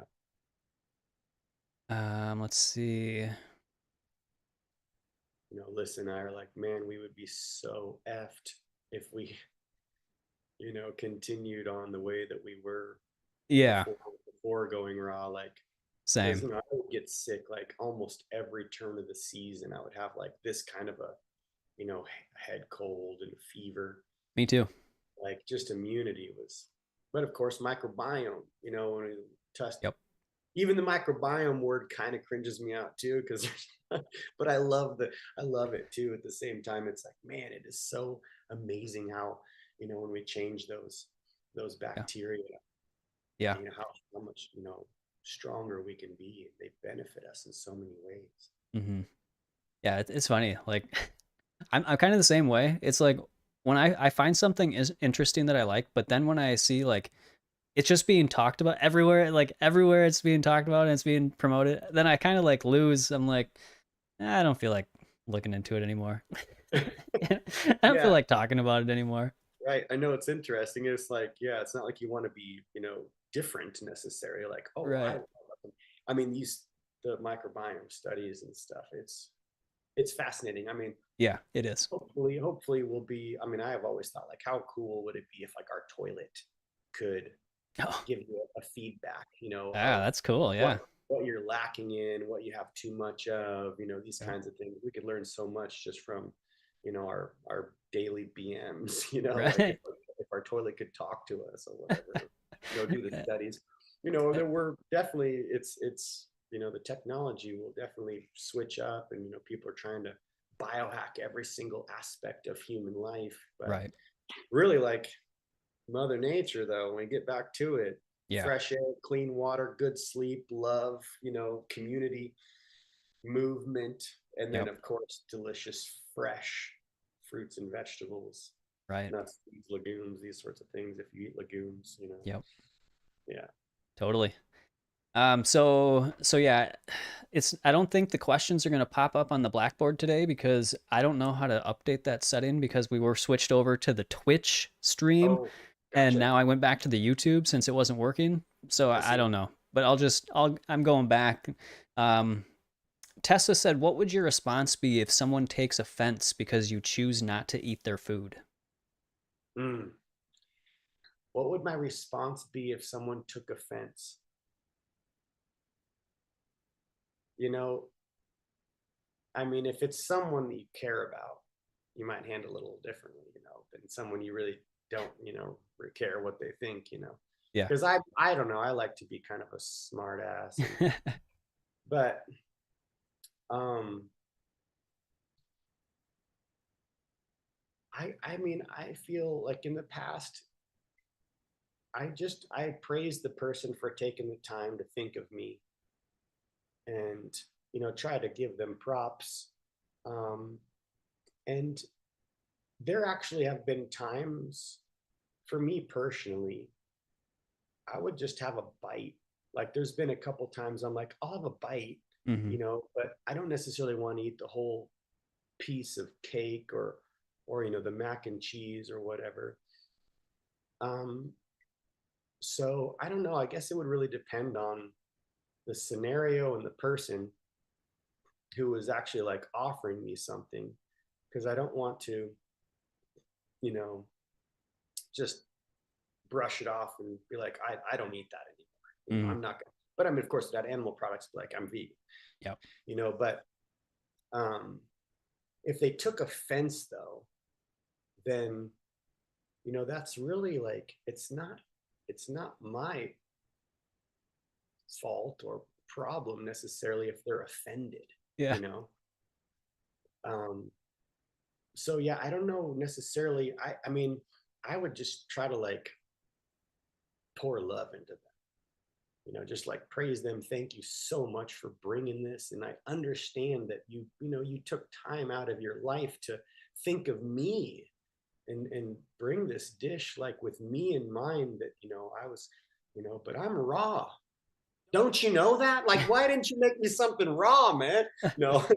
But yeah, I don't know, like it just would depend on it would probably depend on a lot of things, because we feel different day to day, and Yeah. sometimes Yeah. we're a little more feisty. Yeah. But love, man, love is really the best way I feel like to handle someone who's offended, Hmm. like understand where they're coming from, and maybe they took that time to prepare that dish. I don't know, what would you do, bro? Yeah, I'm trying to think back to when that's happened. I know it has happened several times. And I mean, really, I don't know if it's the best way to deal with it, but I I kind of just like don't care. I just like just tell them, yeah, I'm never like obnoxious about it or anything. Like I'm always, I don't try to, rock the boat with them or anything, but I just say that it's just how I eat. It's just how I eat. It's like just how I choose to, eat, and that's just how it is. Like that's it. That's really all that I do. And it's funny. Kula Adika said, if they take offense, I say I miss the part where that's my problem. So, There you go. What's that? That's from like a movie or something too, I think. yeah, uh, Um, yeah, uh, I know it's not your problem. It's their problem. yeah. But and it's funny because I had my chart read by a couple people, or done by a couple of friends who are like really big into astrology, and I have a Mm, my sun, moon, and rising is all in Taurus. okay. So pretty bullheaded. So like I said, it really depends on the time and maybe the time of month or whatever of how I'd respond. But Yeah. there have been times where I did, like there was the cake and then the mac and cheese, and both those times I just took a bite and like closed my eyes to really be present with the flavors and the textures, and really gave them as much props as I could, because that's Hmm. what I feel they really wanted, was they wanted Yeah. to feel like that it was good. Because Yeah. and I felt honored that they wanted to know my opinion, or they made it specifically with me in mind because I'm Hmm. vegan. Yep. And like they were seeking my approval in a way, you know what Yeah. I mean? Like if Nate thinks it's good, then it's like, this is healthy, this is good. Yeah. And of course I asked him, like, what's in this? Like, how did you make it? There's no eggs. What did you use for the replay? Oh my gosh, you used chia. This is Yeah. amazing. Yep. The mac and cheese was a cashew based mac and cheese. Yep. And I think that was actually a rice noodle. It wasn't a gluten Mm, noodle. It's like yeah. a wheat noodle. Right. And yeah, like, I mean, to me, it wasn't going to derail my whole life to Yeah. have a bite, you Yeah. know? But if it is something that you just really don't want to eat, or you just like, aren't feeling it, it's not your, that, what they feel and think is none of your business. Yeah. Exactly. That's a hard one, man. Like, that's a hard one to embody. Yeah. Like, 'cause we all want to be like, you know, not all of us, some people don't really care at all, but I'm definitely a people pleaser, and I want Uh-huh. people to like me and these kinds of things. And so letting go of that, you know needing acceptance and validation and that kind of stuff is pretty huge. But Yep. yeah, I mean, I don't know, like that's a for Lissa, of course, like she just wouldn't even, I know her, if she wouldn't even take a bite. Uh-huh. But I'm kind of curious, like I'm like, yeah, let me try a little of that, Yeah. like, Yeah. that's not bad. Yep. Nice job, you cashew based, like, hats off to you. And Yeah. then they go away feeling good, and maybe you didn't have a whole bowl of mac and cheese or whatever. Yep. But for some people, like Lissa, she's like, I know who I am, and she's like, this could be like, a downward spiral, the end, Hmm. of whatever. She's just like, I will not. And Yeah. that's cool too. Yeah. So depends on the person. And yeah, but I mean, anybody being offended, of course, that's just, that's on them for sure, because you know they know, especially if they know you, if they know you're raw, if Hmm. you're trying to stay raw, and Yep. they didn't make you something raw, like, come on, you Right. know buy a recipe book and make something raw, man. Exactly. Get the bundle. Get the Come on. bundle. Yeah. Yeah, and I've done the same thing actually. Now that I'm thinking about it, I too have I'll have a bite or two. If it's within, I've got my standards, right? So if it's within my you know flexibility that I offer, if it's, of course, it's got to be vegan, Yeah. and Right. so Yeah. yeah, I don't really, I'm And not, when it's not made with refined, yeah, processed, it's like, this is whole wheat flour or whole flour, almond right, flour, like, unbleached almond flour. You're like, hey, you did pretty good. yeah, exactly. But yeah, the parameters for sure. Yep. Yep. Yeah, exactly. Yeah, I've done both. I've done, like Lissa, sometimes I just say no. Yeah. And when I do that, I actually, because I have experience with, as the early years were going on, I would try different things. And like, um, my mom made lentil loaf for like Christmas or Thanksgiving or something Huh. like several How years was ago. that? Did you It try was that? it was delicious. It was Yeah, you know, it's all good. homemade. It's all like homemade, whole foods. You know, she makes really clean, healthy, whole food, plant-based meals.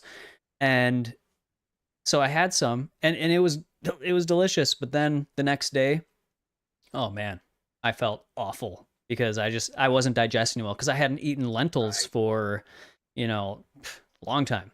right. And so it just You didn't have the microbiome I ready to didn't. Yeah, go. exactly. My microbiome was not ready for that. And so I had like this pit in my stomach and I just felt awful the rest of Yeah, the next day. yeah, And then there's been other instances like that where it just made me feel, not good the next day. And so I let them know like yeah, I feel sick if I eat something like this and so I can't eat it. And that's another thing that I can share with them if I don't want to eat any of it. But, right. but yeah, like you, sometimes I'll have a little bit and it's not a big deal. It's Yeah, yeah. yeah, a whole thing. Yeah, like eating more, especially if you don't eat that kind of stuff. Yeah, that Right. definitely can not set well. And if you know Yep. yourself, but there again, there's the experience, right? As Right. to take with you. It's a human experience, and you're Yep. able to take that and yeah. So yeah, I know that's a good one because there's definitely going to be people who are offended that you're not eating what they prepared. But Right. another thing too, like anymore, I'm like, it's not like I'm scared, but I don't know what the heck they did when they Exactly. made whatever they made. You know what I Yep. mean? Like, I Exactly. don't know their process or their Mm-hmm. kitchen. I wasn't there, Yep. you know. Or if they've snuck in something and not telling me just to like, have a laugh or something. Yeah. But so yeah, that's a tricky one for sure. That's got to be a case by case thing. But say it is someone who you love and you trust. Mm-hmm. Like for me personally, you know, I mean, if they love and if they really loved you, they would make you something raw. If they know Right. you're striving to be raw or you are a high raw eater, Yeah. But if you are someone who does eat some cooked, or heat processed foods, because there's definitely different levels of cooking that Yes. are much like I really enjoy steamed broccoli and carrots. And I Mm-hmm. actually had some just the other day because I was just nothing was sounding good to me at all except for that. Yeah. And I was like the idea of a salad was just like repulsing me. Just chewing all that lettuce and tomato, I was just like, oh, I cannot even handle that. Yeah. But steamed broccoli with some carrots, and I'll steam the carrots first and then add the broccoli because the carrots take a little longer. But I Mm-hmm. still like it. Like I don't like it mush, of course. I don't like it Right. mushy. And then like a little nutritional yeast and onion powder. Yep. And I think I actually did even just a tiny. I did a tiny drizzle of tahini, Mm. but I'll have some steamed broccoli and carrots once in a while. So I'm not Sure. necessarily like in fear of eating, certain foods. And I mean, me and Lissa really kind of pride ourselves on having like iron guts because Yeah. we eat a lot of sprouted foods and fermented foods and living foods. Like, we'll have like unpasteurized tempeh, black bean and mung bean tempeh, Yep. once in a while, which I actually bought a Instapot so I could make my own coconut yogurt and make our Nice. own tempeh. So I'm excited to incorporate that, which is really, I mean, yogurt's weird. Ferments are weird, Yeah. like these Yeah. are weird foods when you're not used to Mm-hmm. eating them or you don't understand like what's actually going on and the benefits that they can offer, right? So, Right. yeah, if you're not used to eating, that's a huge one. And of course, like I don't know. For me personally, I wouldn't want the person thinking I'm like weak. Like, wow, my microbiome can't handle that. Thank you. Right. Because then they'd be like, well, hey, your microbiome can't handle it. What's this the raw diet you're following? You got a weak microbiome, whatever, right? Yeah. So, but yeah, man, it's cool to have that experience, right? Yep. It's nice to reflect on that and be like, because personally, like I have contemplated several times like incorporating um more beans back Mm. into my life. Yep. And that's kind of why I want to do the tempeh because it's a living food, even though the Right. beans have been cooked before they mold. Yeah. so Yeah.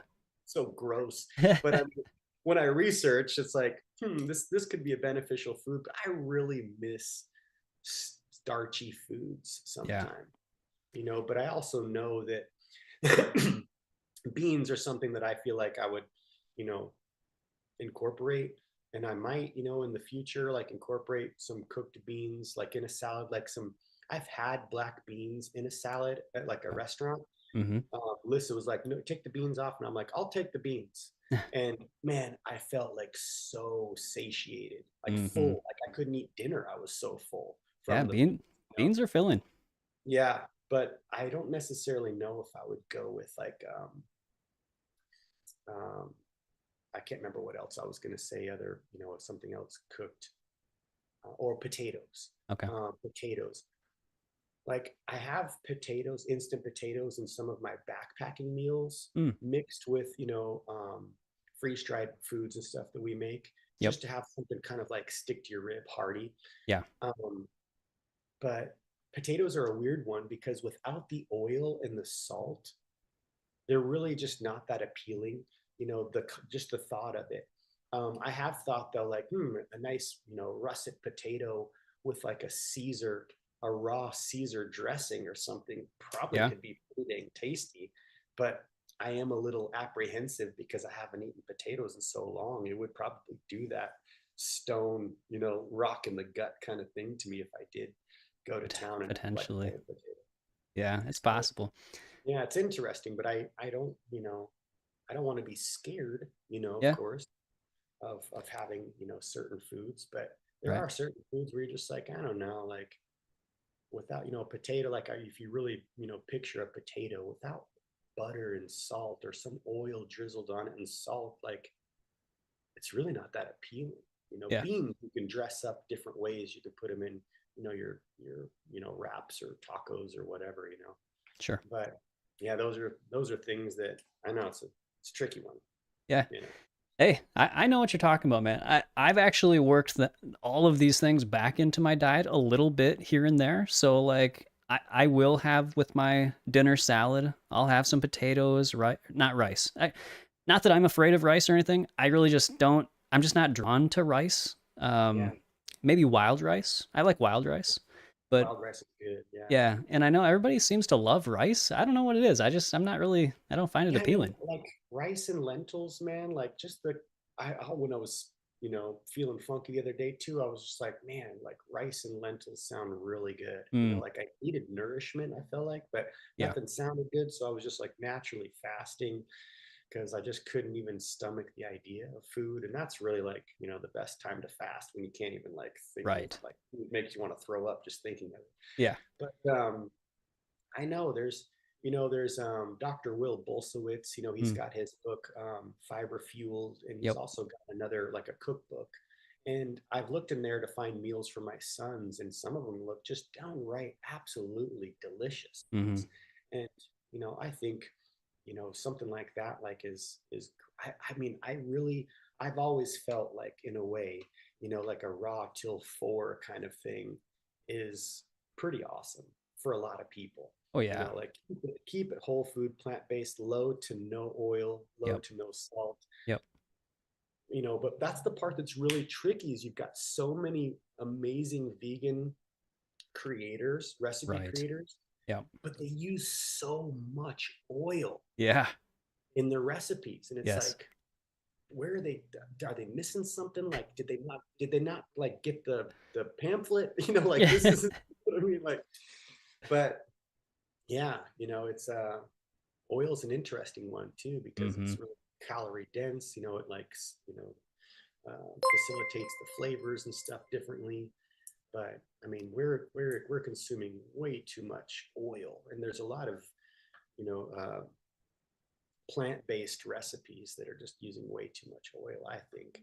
Oh And yeah. that's another thing that I feel like we need to come on every single day and say veganism is not a diet. I hate the term vegan diet, Yeah. vegan diet. Oh, anti-vegan diet, or just veganism is not a diet. Like we got to really like we have a lot of work to do to like turn that one around. There's no such thing as a vegan diet. Like Yeah. it's a plant-based diet and you're vegan or you're not. Like you Right. can't not go back from being vegan. Like, it just doesn't make sense to me. Like, Agreed. now you're for the rape and, like, Yeah. exploitation of animals. Like, Yes. now you're cool with it. Like, no, you don't go. And but there's people who start off really faith based, and then they go, against their faith. Right. So I can understand, but that's an interesting one too. I'm like, how does someone like go back from being vegan? Like, you how does that work? Like, Hmm. in the vegan diet is just, there's no such thing. It's a Right. great way to describe what your dietary preferences. I'm vegan, no Yep. animal products, please. But there's no such thing as a vegan diet Right. when you think about it. Like, I don't know, Yep. from my perspective, I'm just thinking, like, that's ridiculous. Yeah. But No, I hear you. And rambling. that's always disturbed me as well, is the people that, especially the people that made it pretty obvious that they had the connection. Like, I can Yeah, get people that, just go into like what they call a vegan diet for just pure health, and they don't have the connection with everything that is associated and, entangled in animal products. right. Um, and then they go back because they just still never made that connection. But the people that did make that connection and then they go back, that kind of throws me off. Yeah, Like, I I just don't get it. know. It's like, obviously they didn't really make that connection, because I know there's a lot of, I mean, yeah, there's a lot of plant-centered eaters, that don't really have that vegan connection, nor do they really care to, or maybe I know some people are like, yeah, I'm vegan for the environment. I could care less about the animals. Yeah. Like, that's really a trip how that works. Yeah. You know, we're really complex and trippy people, Right. humans. Yep. Yeah. That's for sure. Yeah, and potatoes, like our buddy John Kohler, he's been incorporating like more, heat processed foods, Hmm. like potatoes and, um, the purple potatoes and stuff like that. And I know, of Yep. course, like, a yam or sweet potato or purple potato, those would be much healthier, option than the russet or like a Yukon Gold or Right. something. But I loved mashed potatoes, man. That was Me that too. was another one of my dishes. I would always be the one making the big, huge thing of mashed potatoes. Hmm. And yeah, I do miss them, but Yeah. of course, a lot of times it's like you could just eat and eat and eat, but it was like, loaded with butter. I mean, I'd put like, before I was vegan, I'd throw, like so much butter in there, and like, Yeah. I don't even know. I didn't measure salt, just salt to taste like, oh, it's salty. Okay, cool. There, I Yeah. want it to taste like a French fry. Yep. Yeah, definitely. These things are, you know, I know it's like, just kind of have to release it. Like, I don't necessarily know if I need that in my in Hmm. my life anymore. Yeah. Yeah. Yeah. I know. And it was, I I'll always promote raw, like raw, and raw is always going to be like the mainstay of my Yeah, life, my diet.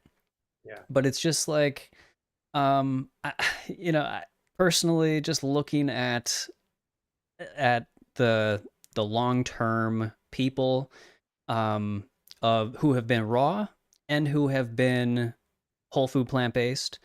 I just, as I was looking at like different examples, I just didn't see the the obvious benefit to sticking to 100% raw, because I just see so many very healthy, long-lived people that were, you know, just regular whole food plant-based people. totally. Even people that aren't even vegan. I've got Yeah, grandparents that live to pretty much 100 years old. And yeah, so it, like, I still, like, in my books, like, obviously I'm just promoting raw because raw changed my life. and yeah, and it's still like, I just don't want people to take what I'm saying as like anti-raw, because it still, raw I think is the most like beneficial thing that you can do, is include more raw food into your diet. But absolutely. the 100% raw is where I'm like, well, I don't know that I'm Yeah, not gonna like be a zealot about being 100% raw, because the evidence that I've seen now, over after looking at, the people that I was following that were 100% raw promoting it, and a lot of them, they've passed away now, or it's just like, and then I look at some of the just whole food plant-based people, and they're like on Chef AJ, she interviews all these 100+ year old people that it's like, all right, so Right. clearly it's not just about being, and like Dr. Will Tuttle is another person that I really respect, and he's not 100% raw. He looks great. And so I'm just like, there's more to diet. It's not, it's There's there's more. more to just being raw, And Absolutely. so, It's just not really, and it's not attainable for the majority of the yeah, individuals that, may tune into the content, that are trying to, do better.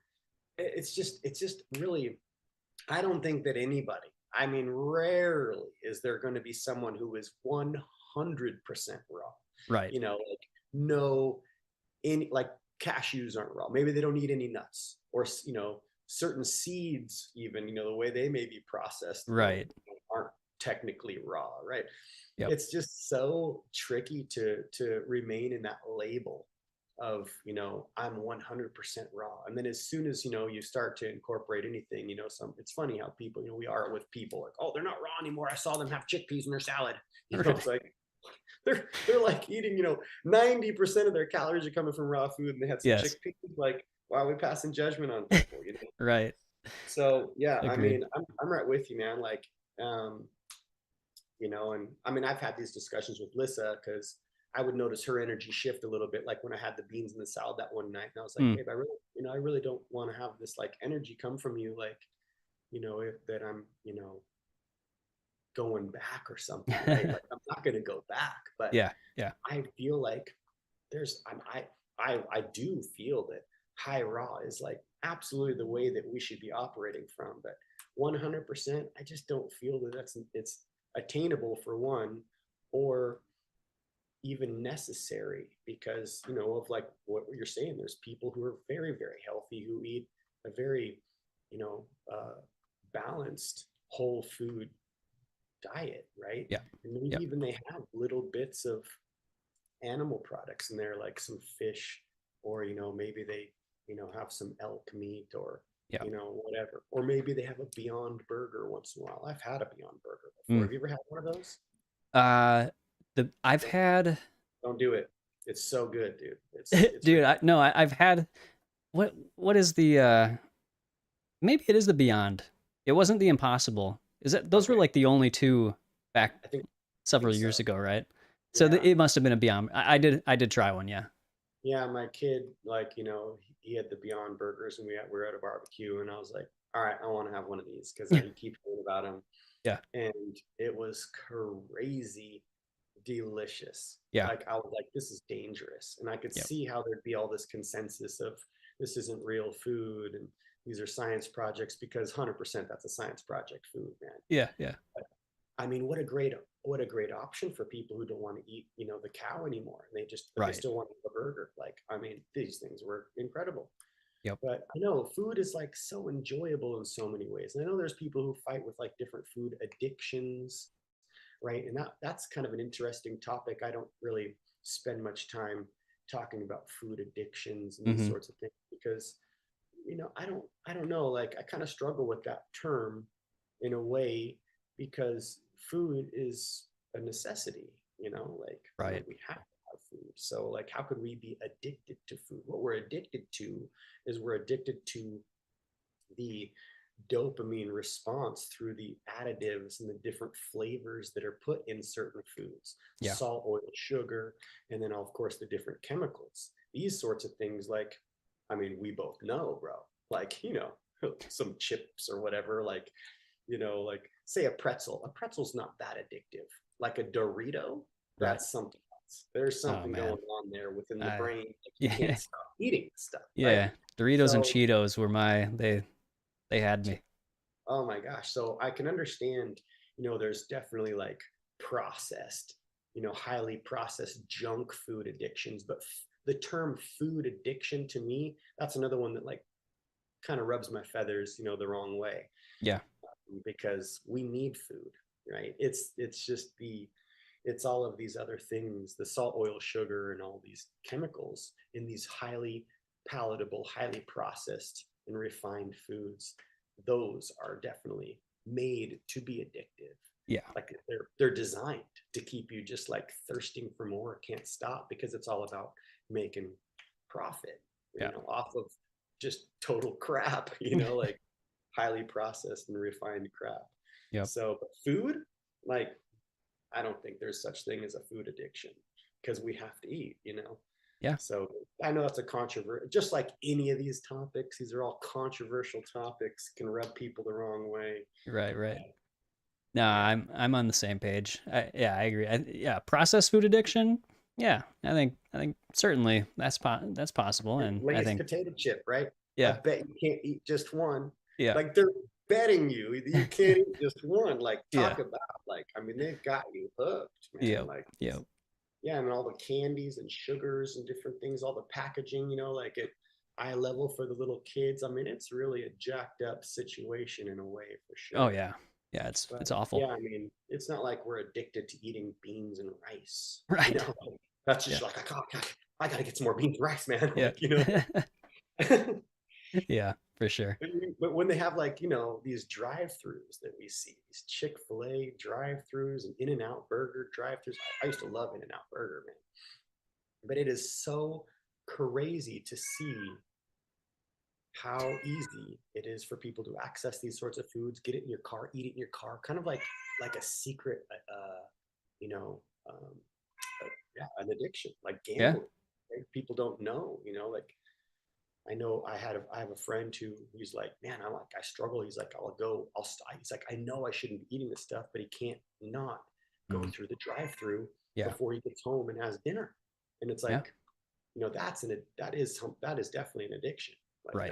that's not whole food addiction. That's like Right. processed food addiction. Yes.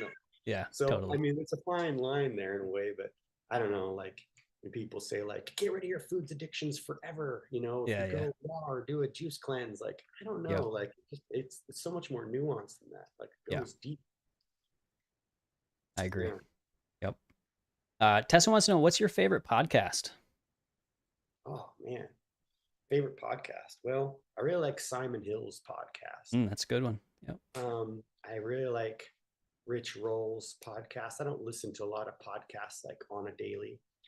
I mean, I've really enjoyed over the years Joe Rogan podcast. Mm. He's got Oh some yeah. really interesting, guests and topics on there. And as much as Joe Rogan is a super cringe in a lot of ways, like I can't help but to love the guy. I was really big into comedy and I watched his comedy, and I do have like a space in my heart for him, as jacked up as he really is in a lot of ways, like jacked up in the wrong way, like mentally, Yeah. Yeah. the way he views, plant-based and all that. I hate that. Mm-hmm. But yeah, those would be some that stand out right away.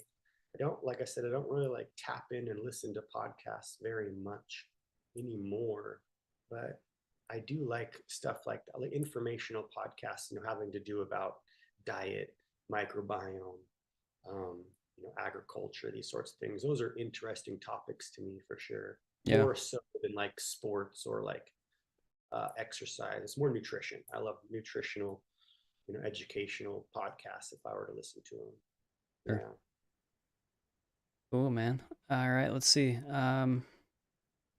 Produce Not Pills says, how come we are thought of as weirdos, but people who like are bodybuilders, it's fine and normal, even though the bodybuilding is literally an eating disorder? Hmm. Yeah.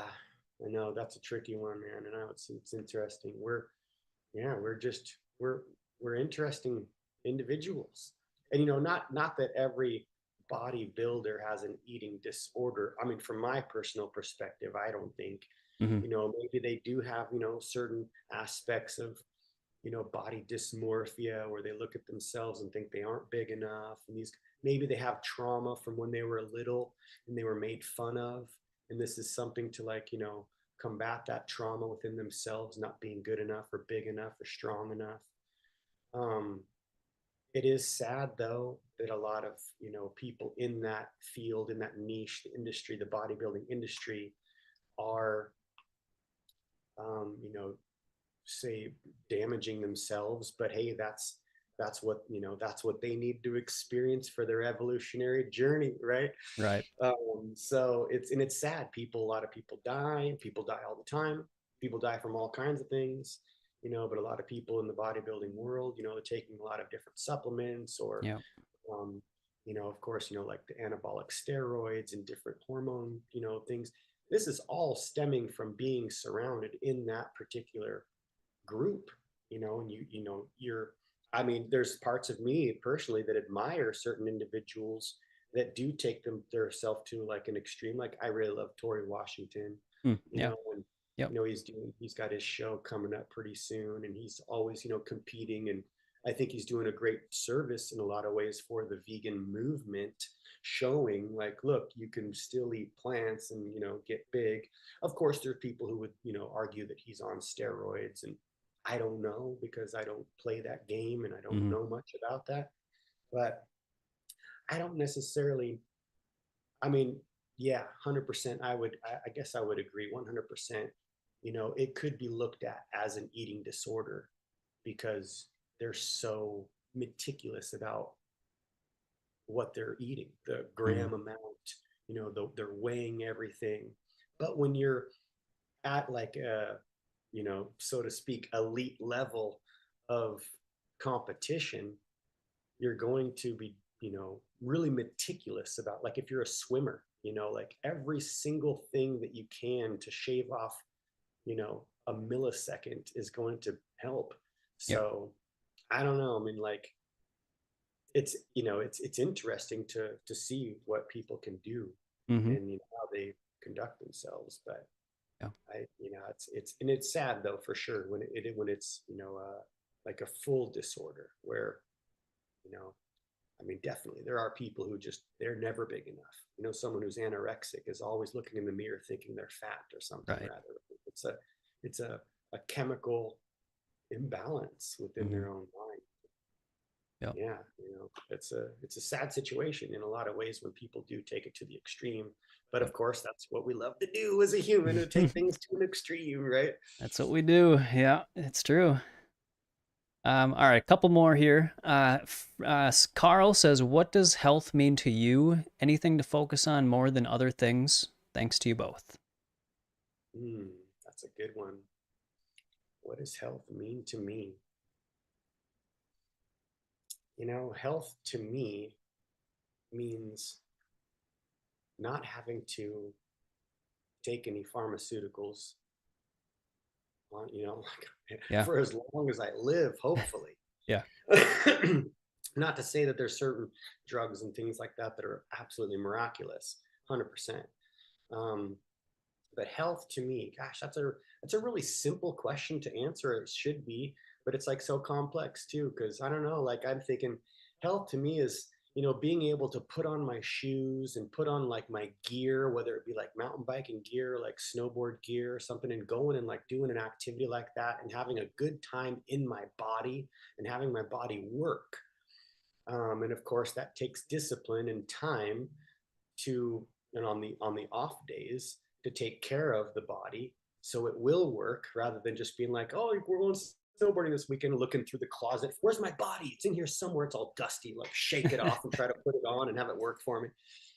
But yeah, like um having a good mindset on the world, and being able to operate in this menagerie of funk that is, everywhere, and Yeah. finding balance and sanity and humility and humor in life.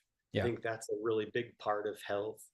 um and yeah, just like having that, like, gosh, I just the vitality, the vitality of wanting to keep living, wanting to go see more and experience more. Yeah. What do you Yeah. what do you say, man? Yeah. I'm very similar. I think to me, I would say, you know, health is being able to be your authentic self. I think Mm, it comes for me, it comes down to being able to just freely being authentic and being able to follow what you believe is, your path. And yeah, like all the things you said, Nate. Being able to have a body that I can, that doesn't hold me back from doing whatever I want to do. That's part of it. But for me, I'm the the more I get into this lifestyle and the more I get into just like personal development, to me, like health, it starts in the mind, and I think having a healthy mind is where it's at for me. Because I've always, my whole life I've dealt with anxiety and things, and so I've always had more of like a uh, interest in that sort of thing, and the breathing thing comes into that, and all these different things, and so the mental side of things has really been something that I have grown to, or aspired to really evolve and be better at. And so yeah, for me I would say have being healthy in my mind, and being able to be authentic with everybody and with myself. And so yeah, that's kind of where I'm at with my health, my personal health journey, is just continuing to strive to be my authentic self, and yeah, just follow the beat of my own drum. That's huge, man. Definitely. Yeah, the mind.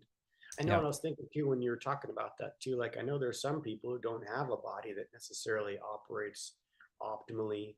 It could be congenital. Maybe they were born a certain way, or maybe they haven't had an accident where things don't work the same way. So, of course, like it does go deeper than just, the body, anything in body, Yeah. like, health. It definitely is so much deeper than that. And it's different. I know it's different for each individual. For me, like I want to ski with my grandkids, man. Like Right. that's one of my main like dreams, is just to be like on the slopes in that environment, like getting off the lift with my grandkids, like Yeah. I want that. And so there's certain things I got to do to be able to, you know, give myself the best opportunity to have that dream come true.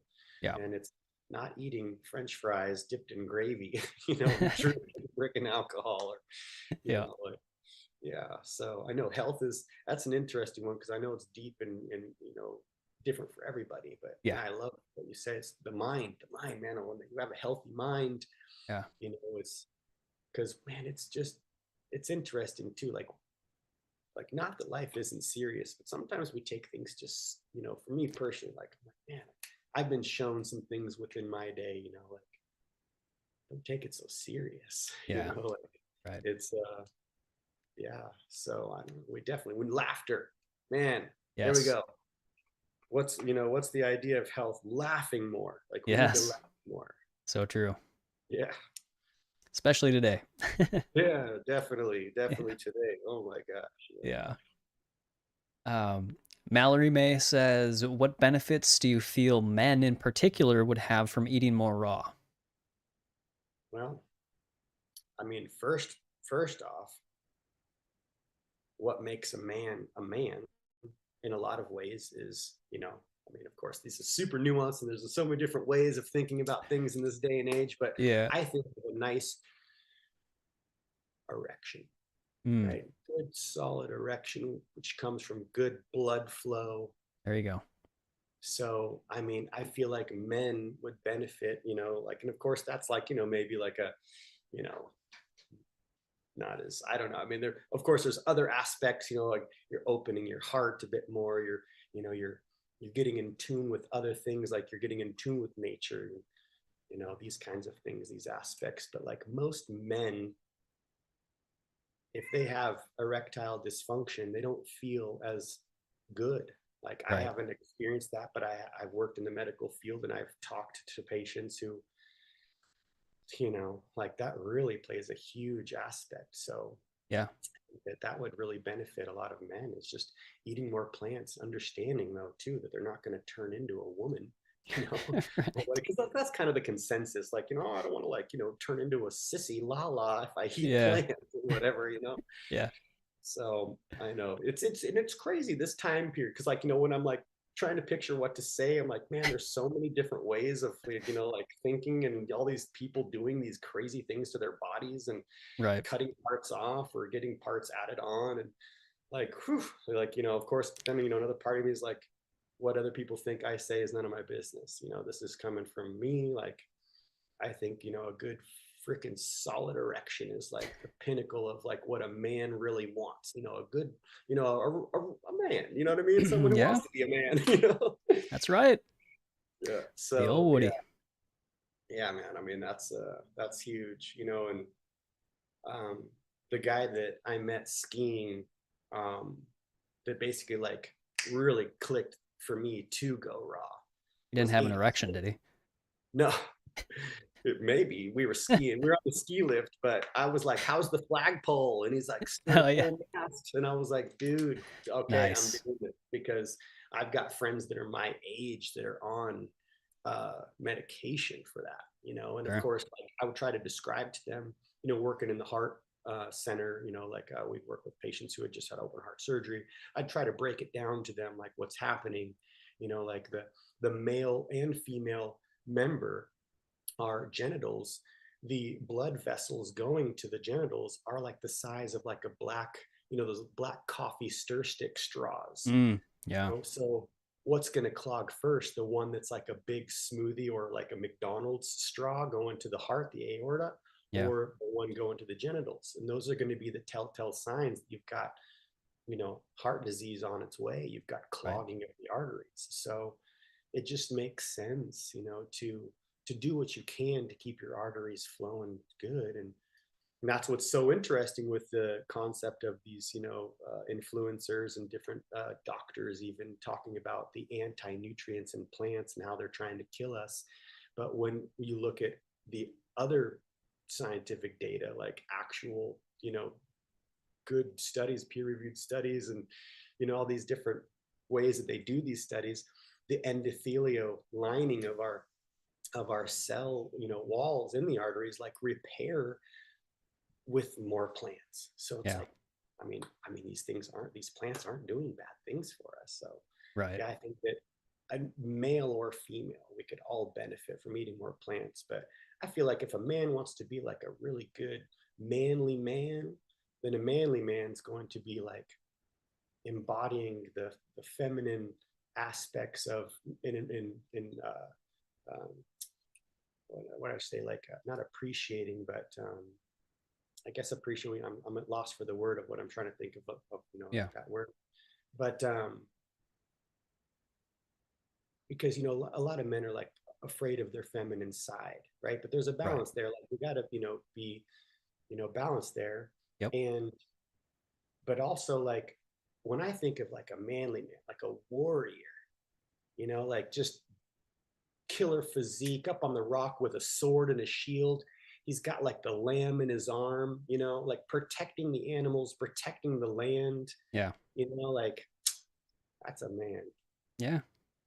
I agree. And that comes from not necessarily having to eat dead animals. You know what I Right. mean? Like that comes from being more in tune with, you know, Mother Nature and Yep. yeah, feminine side, like embodying all of that. So Yeah. yeah, I know it's interesting because there's a lot of men out there who really do feel that like, man, if they give up meat, that's it. They're they're A their strap on a genitals are bra. fall off. Yeah, strap on the bra. So it's an interesting one. Yeah. Yeah. Yeah. I agree. I would just say, I think eating more raw makes you, like Nate was saying, more of a guardian. Like you're more of a protector because you kind of you get in line, you get like just enough of bringing in that feminine energy to where you can start to your empathy for others expands, Yeah. and you want to protect them, right? You become more of a protector of so I think you become a protector of or you want to be a protector of so much more. Like you widen that scope to animals and even Yeah. insects and just life in general, you know. Yeah. So Honor, that was the word I was thinking, like honor, honor yeah, our feminine side, like right. rather than as well as like our shadow side, knowing these different aspects. But I understand too, totally, like there's, you know, you'd have to provide, right? If Right. you, I mean, there's the whole, there's always the argument, what if, right? You're on the deserted island or whatever, you got nothing else. It's interesting because it's like, if we were to honor the mother, right, and understand horticulture and botany and these sorts of things, you know, we could figure it out. It's from my mind, I'm thinking it makes sense that we would look to nature Hmm. and to survive. You're in, out in the wild or whatever, and you're like, oh, the lizard is eating the bug. Okay, well, maybe I need to eat the bugs. Oh, Right. the fish is eating the bird, or vice versa, or whatever. The bird is eating the fish. I Yeah. eat the fish. Yeah. So it makes sense that we've come to, evolve having animal foods, eating and killing animals to survive. Yeah. But where we're at now, like, we're like pretty much like an infancy stage in a lot of ways of our evolutionary journey of as humanity, from my perspective. Hmm. But we can see, like, man, there's like everything that we need essentially. Maybe everything, I shouldn't use the word everything, but we can get majority of what we need from the plants, right? Aside Yep. from the B12 and these sorts of things, right? But yeah, it's so interesting how, it's there's a lot of people who are really scared to eat plants, only plants. But I love that there is the information out nowadays where you can find that, hey, like, you're possibly going to live longer if you exclude the processed. Because really, I think everybody across the board, no matter what diet they follow, everybody would have the same consensus that processed food is, junk food is junk, like it's crap, like, Yeah. you know. So yeah, definitely. And I mean, I do feel that there's certain areas in the world where they have to incorporate some animal foods, animal products Right. to sustain life. They're not in a place where they can eat exclusively plants. We're very fortunate, very Yeah. blessed, like Yeah. so beyond blessed, that we can go get lettuce and cucumber and tomato and, you know, potatoes and beans and stuff right now. But another thing that's interesting with, these plant foods like quinoa and beans and such, they hold for so long Hmm. and they're very consistent, as opposed to, say, like a watermelon. You're kind of rolling the dice, like, Right. you don't know if that watermelon's going to be the greatest when you crack it open. Yeah. There's nothing worse than a pethy Ugh, watermelon. hate it. Yeah, like, I love watermelon. When a watermelon's good, like, man, I'll get melon belly and just be in pain from eating so much watermelon. Yeah. But yeah, totally. I feel that, yeah, if we honor, if we can honor that side of ourselves, then we can all benefit, Right. right? And we can all benefit. Yeah, men, men especially. And men, it's hard for men because we've been brought up to believe, a certain way too. Like, we have to be this way. We have to Right. provide. And we have to eat the flesh of a dead being, like. And then when you look into religious texts too, there's a lot of bloodshed and Hmm. sacrifice, a lot of Yep. darkness in, the Bible and Yeah. these sorts of things. It's interesting. We've been brought up to believe these things at such a fundamental level that we have to sacrifice Yeah. something. And, that's low vibrational. It's just not a, in my mind, I can picture this, the utopia. I want the mountain lion to come purr and rub up against me, man. Like, Yeah. Yeah. or the deer to come and sniff me out. Like, of course, depending on where you are, if you're in Ashland, Oregon, they will. They'll come Yeah. right up to you. Will they? They will, bro. And it's funny because it's generation after generation after generation of them being protected in the city, that they're like a nuisance though. If Mm. you don't have your garden protected, Oh, I'm some sure. people really get, frustrated because they'll come and eat like your flowers and your garden and stuff. But Yeah. it's so interesting. Like, if you shoot a deer in the city, you'll go to jail, but you go right Wow. outside of the city, you can shoot a deer and you're Yeah. fine. Yeah. So they yeah, they're very, uh, you know, uh, they're everywhere. I wanted to say prolific, and prolific's the right word, but they're very, inquisitive and Okay. national. They'll come right up to you. Interesting. Like you could probably feed them out of your hand. Wow. Yeah, they're not scared of humans. Hmm. Cool. Yeah. Yeah, I've always thought it was so strange how, like, here, if you run over a goose with your car, you can go to jail. But if Right. you just go out into the park your car, go out to the field right next to you and shoot it, then it's totally fine. So so many They're just the strange things. cognitive dissonance. Yeah, or like the classic, like the policeman, like stopping traffic for the family of Yeah. ducks, but yet they go home and eat chicken. Yep. You know, so it's so interesting. We have got a long ways to go, and some Yeah. people are like, "Why you even care, Nate? Such an uphill battle. You're like never gonna win. It's never gonna end." And it's like, yeah, but I like to imagine that we can keep helping each other, like wake up to these concepts, and Yeah. it is shifting. Like, look at how different stuff is from 20 years ago, bro. We're Right. definitely like, making some waves as Yep. far as helping each other wake up to different aspects of how we could conduct ourselves in this world. Yeah. Totally.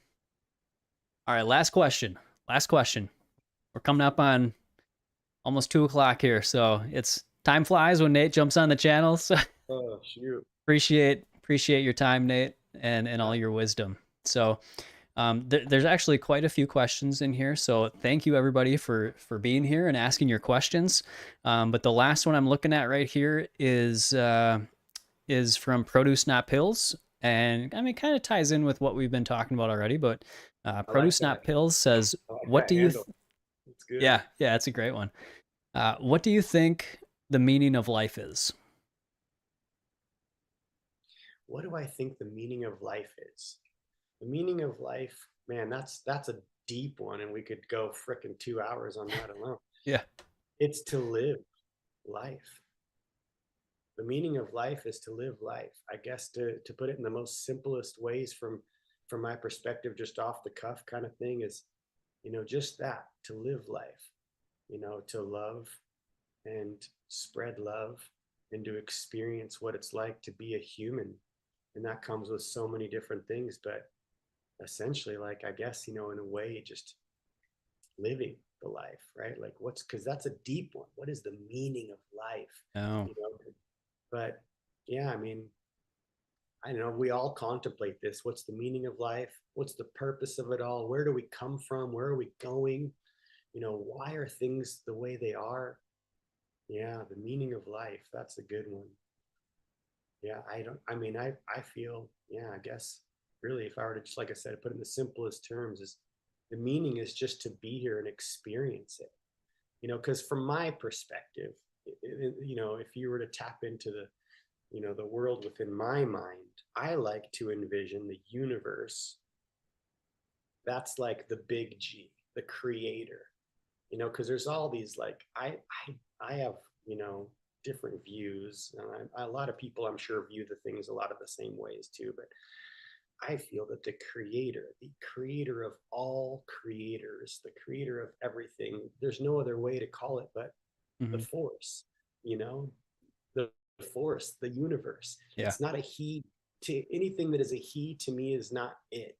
Hmm. So the universe, from when I was a kid, I would think, because I hated the arguments that I would hear in church, or how my mom and dad would talk about certain people at church, or these certain things. And I didn't like religion, and I didn't really enjoy church because things didn't make sense to me. Why would God Yeah. flood the world and kill everything? Yeah. Babies and animals. Like, this is not a God that I necessarily want to go worship. Right. um I had pictured that God wants to experience what it's like to be a blade of grass, or a one particular acorn on an oak tree. And God is able to, because everything is being fed into that, back into that main brain, that main frame of absorbing the information. So the meaning of life is just to live it. because the universe wants to know what it's like to be Nate, what it's like to be Matt, what it's like to be the fake plants behind you, because they're atoms, right? Yeah. They're vibrating at a frequency that our eyes can pick up. Yep. I mean, so we're human and we're having this experience as a human, and it's to live it. And of course, to like evolve and wake up though, too, and not be, you know, uh, ignorant necessarily, and just kind of going with whatever everybody else is doing, kind of thing. Right. There's this really cool saying, um, and it was from this tribe. I don't remember the name of the tribe, and they would say consciousness, because everything is like consciousness Hmm. essentially, which of course that's a really deep topic. And like, oh, if plants are conscious, then you're killing the plants and all these things, right? Yeah. But consciousness lives within everything. Consciousness, they would say, sleeps in the rocks, because you know how it is when you get near like these monoliths. Like if you've ever been to like Yosemite and seen El Capitan and these Mm. just massive rocks. Yeah. Like there's something for me personally. Like I just love being around big rocks and mountains. So, but anyways, consciousness sleeps in the rocks. Mm. And then they would say it dreams in the plants, and then it stirs in the animals and awakens in the human. And I'm like, man, that's such a beautiful way to put it, because consciousness, like the force, right? Like Star Wars, use the force, Luke, right? Yeah. The force is in everything. There's nothing that the force isn't touching. And in that line in Avatar, I thought that was a great line, saying like, all energy is only borrowed and has to be given back one day. So we're Mm. borrowing this energy, we're being this person walking around as this antenna, this electric, life force being that we are. Yeah. And the meaning is just to live it, right? Like, and it's heavy, and it's can be dark and painful, but it can also be like euphoric and just so joyful too, Yeah. right? It's so interesting. So that's a really deep one. And maybe I could put some thought into it and come up with something, more profound than that. But That's pretty I don't know. profound. I think that's probably the best I've got, is just we're here to live life and be a human being, and just experience it. Yeah. As twisted as it all is. Yeah, it's part of the ride, right? I Yeah. mean, I I'm on the same page again. And honestly, I could just say basically what I said about what is health, I think the meaning of life is to um it's to, like you said, live it in our unique, authentic way. you know, Yeah. like you said, people try and just fit in with everybody and just go along with the crowd, and they don't truly tap into what they truly desire and what they want to do. And so I think that's, again, that mental exercise that we're all going through is learning how to be ourselves and learning how to follow our intuition and express that in the most authentic way that we can. And Yeah. I think that's It's what it's all cool. about. And just Yeah. It's so crazy too, because like no matter where you go, there's going to be people who are needy, yeah, poverty, people who are shunned away. Maybe they have like schizophrenia, and you see them on the street and they're dirty, and they haven't showered, and maybe they look like they're obviously homeless, hmm, but maybe they have like mental disease of some sort. Maybe they didn't choose it, and get yeah, hooked on drugs and just give it all away. Like a lot of these people they're mentally challenged. And it's interesting because it's like living in the city, it's, people you don't make eye contact. And I come from a small town, like you make eye contact, you nod your head when you pass someone in the grocery yeah, store going out of a door. And here in the city, like everybody's so callous. And I noticed myself needing to become more callous to like almost protect my own energy too, right? yeah, Yeah. And it's really a hard thing to see, like so much pain and suffering in the world when I myself am not in that kind of a position where I'm experiencing this pain and suffering. Yeah. But to make myself feel okay, I'm like, well, that's what, God needs to experience to explore and understand more of itself. Like, what is it like to be a crack whore on the street? Yeah. What's it like to be a freaking cactus out in the middle of the desert, right? Yeah. It's so interesting. And, even more interesting that we are just like projecting sound wave vibration from our vocal cords, and we're able to, you know, comprehend each other, Yeah. get visualizations of paint, pictures painted by one another. Like, we're incredible beings, humans, and we have the capacity to do so much better than what's, being done, when we can wake up to the fact that we're like, playing this game for possibly some really evil entities, that Right. don't have our best interests at hand. Yeah. And that's why it's so much easier though to stay drunk and stay high, and just because to numb ourselves, because it's like a really wretched, painful place. Like, let's take the Avatar again, the movie Avatar. I mean, what a great job I feel like James Cameron did with, and of course, like there's some people who would think that James Cameron's on the inside, a part of the Illuminati and all this stuff, right? Dark person. Uh-huh. I just feel though that he was able to pull, same with The Abyss. He did the movie The Abyss, Hmm. and he's able to pull a really neat aspect of, what's possible, right? Like opening your heart to other aspects. But Yeah. what I was going to say in Avatar, how there's like the military, and they're after the unobtainium, this, this mineral, and they don't care what they have to destroy to get this mineral, Right. right? Military's coming in, and they're trying to infiltrate the people on Pandora. And it's so fascinating, and it's so disheartening. There's so many people I read that committed suicide after that movie. Really? Yeah, because they Oh, just, because this, they weren't living in that world, or they I mean, there's a lot of people who commit suicide in general, which is sad. And mm-hmm. I can't say that I haven't had suicidal thoughts in my life. Mm. It's a dark place in a lot of ways where we live, because when you Yeah. grow up, you're like, why isn't life like the commercial? Why is it why are people so evil and twisted and have these agendas to like manipulate and sell you stuff or whatever, right? Yep. So yeah, it's really interesting though how, there's people that, because I've always thought, like, if people just didn't go sign up for the army, like what kind of military would these, are these people who are like playing the game of the chess, like gonna go out and fight? Like, if they need people to fight.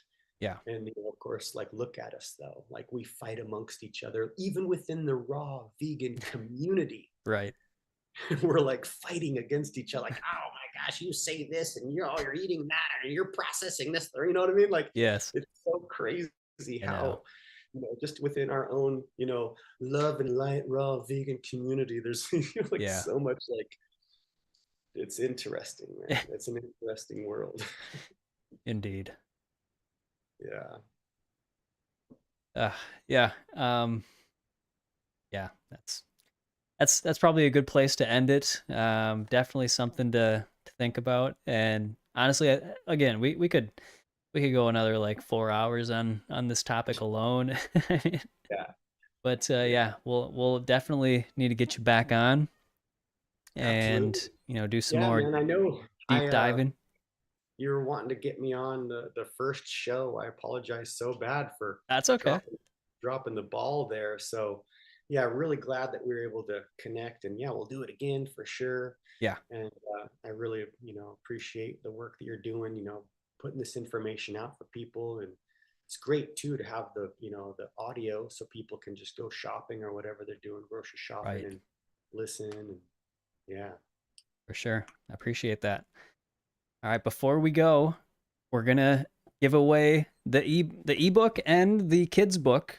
All right, so all of you that ask questions, thank you so much. We're just gonna do, since I don't have like a fancy way to pick it out, I just kind of scroll through I let my mouse do the picking. So I'm just gonna keep scrolling here, and wherever it stops, that is who is gonna win the children's book. And then you can also pick out an ebook of mine to have emailed to you. All right, here we go. It is Produce Not Pills. Nice. There you go. Produce Not All Pills. right. Got the great name. Now you're going to get the book. Now you're going to get, all this good stuff. So yeah, Produce Not Pills. If you're still here, send me a message at matt@myrawintuition.com, and I will get you a copy of Vegan Adventures with Barnyard Friends for yourself, or if you want to give it away as a gift.